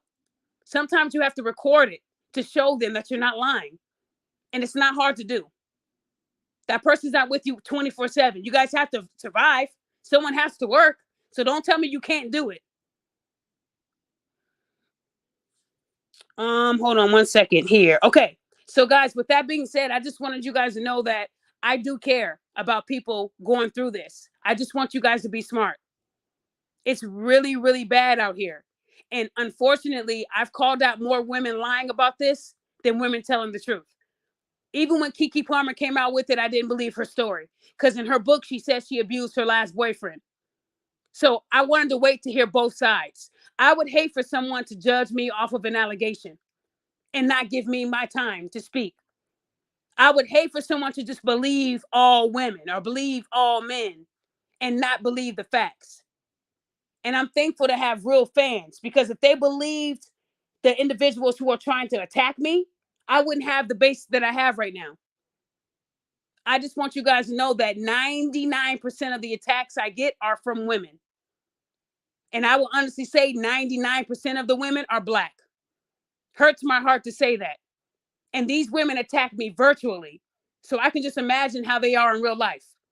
And I would say over 90% of them are single and bitter and older. And this is what they think is the norm. Attack other women. And these are the same women that want respect from men. I don't expect no man to respect someone who has a restraining order for harassing people online. That doesn't look good. It's actually sad. And I've been under attack since last year by individuals who hate my guts, but don't know me personally. They're so jealous of my shine. And that jealousy can lead to something far worse. And I'm glad I put these orders in place. Because if I didn't, there wouldn't be a trail. Y'all feel what I'm saying? I never come off as Suge Knight. I'm not about that life. Oh, yeah. I defend myself at all times, but I'm not a criminal. And it's sad that these women are out here lying and wanting sympathy for things that they're doing themselves. And one thing I learned about women, they love to throw out the word narcissist because that's what they are. They know the definition. They know all about it because they exhibit those behaviors. And they love to throw it on other people because they're honestly projecting what's going on with them to someone else. You'll notice that maybe 90% of them don't have a medical background. They have a social media degree. That's it. And people will say, yep, yes, it's narcissist. No, we got to stop doing that. Hold on one second here. So guys, with that being said, I want to say thank you for listening in today. I do want to let you guys know that on Sunday, Tiffany will be back. I will be putting the show up. I finally got in touch with Tiffany. We have a lot to talk about. I know you guys are excited. I spoke with Tiffany almost 2 months ago. It's been that long, guys, right? So this will be an update on Tiffany, part 3 of the Daphne versus Tiffany. And like I said, I care about Black women. This Black woman, people said she could not be saved. That was the hardest 2 shows I've ever done in my life. And people said she could not be saved. Well, I figured you'd say that. She's doing remarkable. Her twins are growing in her stomach. She's having a healthy pregnancy. She's able to control her stress levels. A whole different person. When I first talked to her, she was DMX. Now I'm talking to her and she's Maxwell. Just a lovely flowing voice. Different approach. But I didn't do the work. All I did was found her someone and paid for it. I can admit when it's beyond my scope, but I don't see a lot of people paying for someone else to have therapy sessions. I don't see people doing that at all. You don't see me posting a receipt. Here's a receipt, y'all. I don't mind referring people to professionals when it's beyond my scope. But people say I like to offer therapy services and I'm a life coach. Well, I didn't do it. So I want you guys to know that I do care. And again, if anybody's going through something tough, I will put my email in the chat. Anybody on the panel, if you guys want to get a last word, I'll swing around and then I'm going to end the show. I just put my email in the chat for people. Feel free to email me. So first, Daquan, did you have any final words? My final words is just keep continuing on the mission statement, Daphne. Never deter from your path. You're doing an amazing and impeccable job as usual. Shout out to Mr. Sutton. I seen him viewing in on the stream earlier, so I just wanted to give him his flowers. I see him doing his thing as well. Y'all just a real organized collective unit. And I really appreciate the actual solidarity that you both condone within your marriage. It's real respectful. And I truly honor it to the highest degree. I appreciate you for what you do. Appreciate our fellow mods that actually want to take accountability from an overall perspective on life and just making sure that they can ensure a better future for themselves and the ones that they love and hold dear to themselves. So I just appreciate everybody. You're a real one. I mess with all of y'all heavy. Y'all kind of like my family now. So I just appreciate everybody for just tuning in, just actually trying to get some fruitful advice, something that they could probably mediate and just pray on and just try to become better people waking up on this next day if God grants it. So I heard that. Well, thank you. People that commend me on my marriage, I want to say, guys, thank you. Me and my husband, we are a unit. We do stick together. And one of the main things that Black women say to me, your husband's cheating on you. He must be cheating on you if you're always online. I want to remind people that I'm married, and you cannot tell me what to do with my time. I'm a CEO. I run my own business, so I have the time. I don't need you coordinating my time. A lot of these women have kids, and I can honestly tell you, I'm positive that kids need more time than a grown husband. My husband likes his time in his man cave, get a little stogie, light a stogie, watch his favorite show, and he's kicking back in his man cave. So there's time where we like to be apart to do the things that we love, and then we come back together. But you got a lot of people that are more concerned about my time with my husband than their time with their kids. It's amazing. But Daquan, I appreciate that, man. Because when me and my husband celebrate our 14-year anniversary next month, we will be doing a show where people can ask me and my husband questions. I think it's important to promote love between two people. Like I said, guys, I love putting people together. So if there's people out there that are single, looking for love, I want to do something where I'm helping you guys coordinate, talking, getting to know each other, making friends with people. You know, I want everybody to be happy. I think a lot of these women hate me because they're bitter and they go home to that cold apartment. They go home to that cold bed where they wish there was someone there to keep them warm. So when they see a Black woman online holding women accountable and she's married and kept, that they hate that. So they want to insult my looks or insult what I do or insult my business because that makes them feel superior, knowing that they can talk about me even if nobody believes it. So yeah, thank you, Daquan. Phil, what you got to say, Phil? Well, all I gotta say is definitely hold everybody accountable across the board. Men, protect yourselves. Women, protect yourselves also. Don't do anything to lose your time, money, per se, or freedom.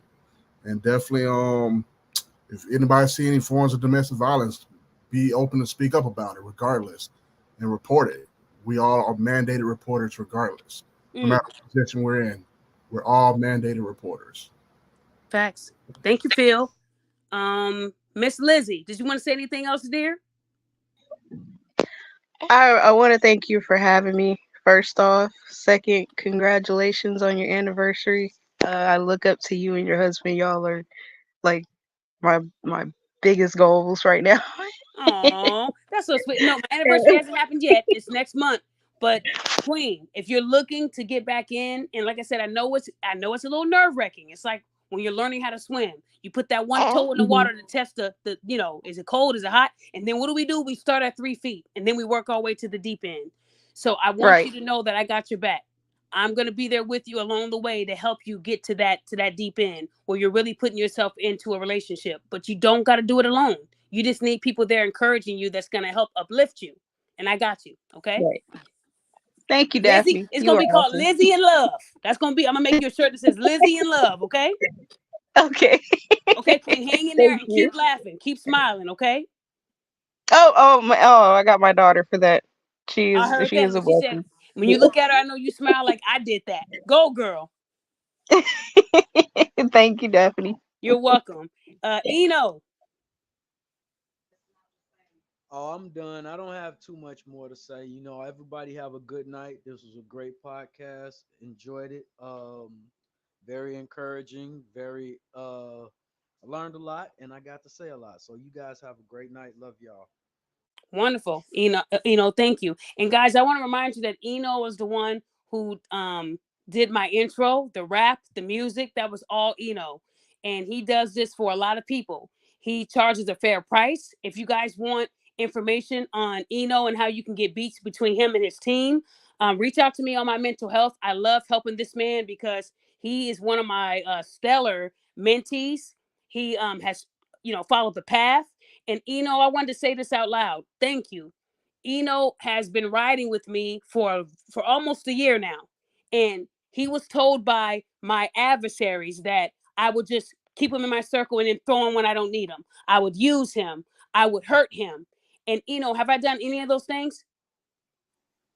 No, not at all. And one thing I commend Eno on is when he saw me being attacked on other people's YouTube channels by a certain individual, he stood up for me. And he told me what he said.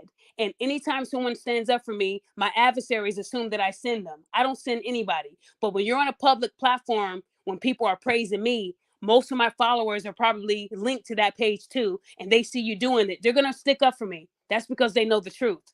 And I want to remind you guys that the people that I have my restraining orders against, I didn't know them very well. They came into my life, not the other way around. You would never see me hopping into someone's inbox begging to be on their team. It has never happened. But I noticed that a lot of women, they wanted to be on my team with the Rhoda case. And once I let them in my circle and showed them how I investigate, they used it against me. And I think it's really sad. But at the end of the day, I know that my track record speaks volumes and theirs doesn't. So at the end of the day, I just hope that when all this is over, I will do a big show and tell my story. And I will let you guys know how I was attacked and what I had to do. Because I know I'm not the only person this has happened to. You got a lot of celebrities that got to put these restraining orders against fans because they become obsessed, right? It's really dangerous. And I think for any woman to obsess over me and you don't know me personally, I didn't kiss you, hug you, touch you, pray for you, nothing, and you're that obsessed with me, that's very dangerous. And that needs to be addressed by a counselor. You need a therapist because that's a deeply rooted jealousy and obsession over someone that you don't even know. Those are the scariest because they don't know you. So they go through no length to try to hurt you. And that's happened to me. So yeah, guys, you'll hear more about that soon. Phil, I will do a part 2 of this down the road. Yes, we will be doing a part 2 to this. I just want you guys all to really take care of yourselves. And I want to remind you guys, anyone that has purchased a shirt with me, you should be getting your confirmations and your shipping really soon. I am a one-man team. I do work with a distribution company, and they order. When I can put the order in, they do the orders. But sometimes weather impacts that. A lot of my stuff comes from the West Coast. It occasionally comes from the East Coast. It depends on what you order. But just know that I'm a one-man team. And anytime I'm late delivering on a date I told you I would, people get a free shirt. And I eat the shipping. So I want you to know that I'm always going to do the best that I can. Okay, so I always want to show you guys what I got. Again, everybody's familiar with my June collection. Father's Day is around the corner. Okay, and I appreciate the women that have been ordering Father's Day things for their husbands, their dads. I do custom orders if your dad or someone in your life, brother who was a father, passed away. Anything I do custom is not more money. It's the same price. Juneteenth is also in June. So I have my Juneteenth collection. Men's Health Month is also in June. Pride Month is even in June. They put everything in June because that's the month where the men are supposed to be getting praised, right? I do have followers that are LGBTQ. I don't want to say it wrong. LGBTQ community. I do have people in that community that have told me, Daphne, 2 years ago you released a Pride collection. How come you haven't done it? Are you now a homophobe? No, that is not true. And I'm sorry. I literally forgot that Pride Month was in June. Please don't judge me. I don't discriminate. I have friends that are married to the same sex. I don't judge. That's your preference. That's you. Don't put me in that bubble. 2 years ago, I did do a Pride collection, and I was man. I think I got over like 80 orders. So I'm actually scared to do it again because I'm a one-man team. But because people are asking me to do it, I will release a Pride collection for you guys. I don't discriminate. I do understand. You feel me? Just because I don't believe in what you're doing doesn't mean I'm not going to respect you, right? Because a lot of them don't like that I'm married to a man, so we all gonna have our own beliefs. It's cool. But I do respect everybody's preference. It is what it is. So I will be releasing that for you guys. I still do have Your Body, Your Choice, Your Consequences shirts. Reach out to me on my email if you guys are interested. Anyone that has gone through domestic violence, I will have a special collection when that comes up. I believe DV month is in October. So for men and women, I want to do something special. Anyone that has survived it, I want to make it custom and put that you survived it, whatever it may be. If you know someone and you want to make their day, I'll do that for them too. Okay. With that being said, guys, I want to say thank you again for attending my show. And I hope you guys are on Sunday. Now, when I spoke to Tiffany, her schedule, she cannot do the show early. She has to do it later. So that show will be 4 p.m. Sunday, Central Standard Time. So I'm hoping if y'all have to work, I'm hoping that you guys are off by that time. If you're not, I'm sorry. I don't think this is going to be a long show, but it's just going to be an update on Tiffany so you guys can see the big turnaround that she has done. Y'all got to see it. Y'all remember how loud she was? If you don't remember, go back to Daphne versus Tiffany and you'll see the aggression. At the same time, guys, I hope that y'all got something out of this show. You don't have to suffer alone. You don't. Diddy is a very dangerous person who will be held accountable. I honestly feel like his time is coming. That everything's gonna fall. But we have to remember, just like, I don't know if it was Daquan or someone said, there were rumors that Cassie did help Diddy when it came to recruiting other women. So we know what's right and we know what's wrong, right? So if you're staying because of the money and the status and you know what's wrong, then you are aiding him in doing what he did. No different than Weinstein or Epstein having people recruit and bring them to that little island or mountain, whatever you called it. So what I'm saying is, if you're helping someone abuse someone, you're an abuser too. Unless they put a gun to your head, if that's the case, then I'm not going to judge you. But if you had a choice to leave and be poor or stay and be rich, and you chose to stay, I will never say you're a victim. I wouldn't. I'm sorry. I just can't. So her being with Diddy for a decade, I know she saw a lot and did a lot. And a lot of it, she's not innocent. She isn't.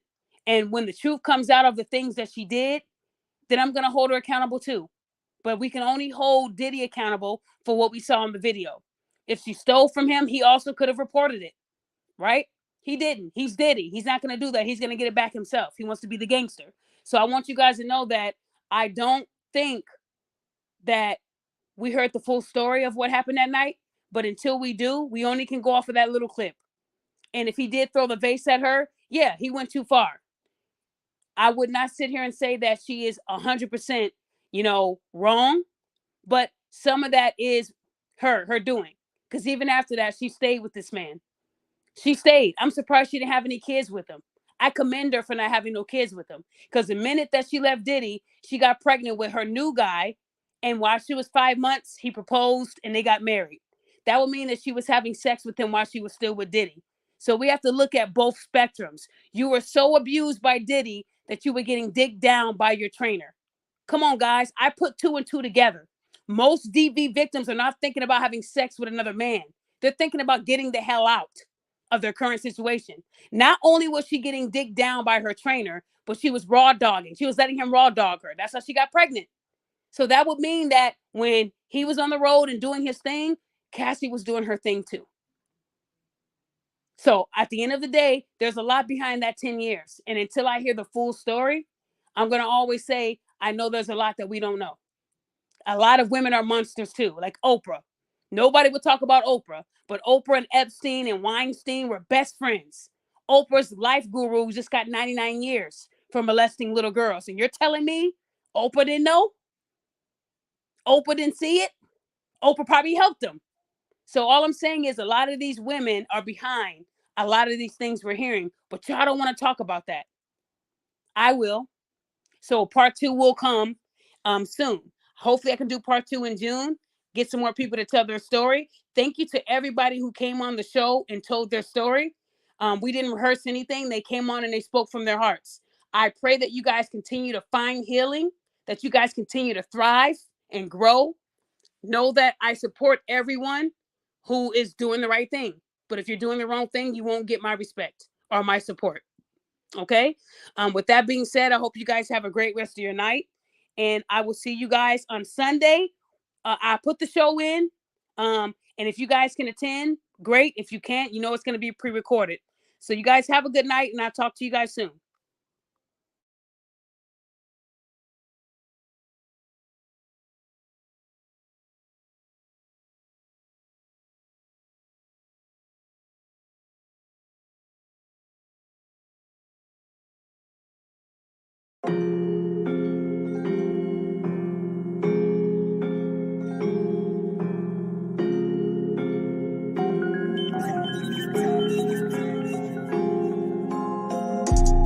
What you gon' do when you facing accountability?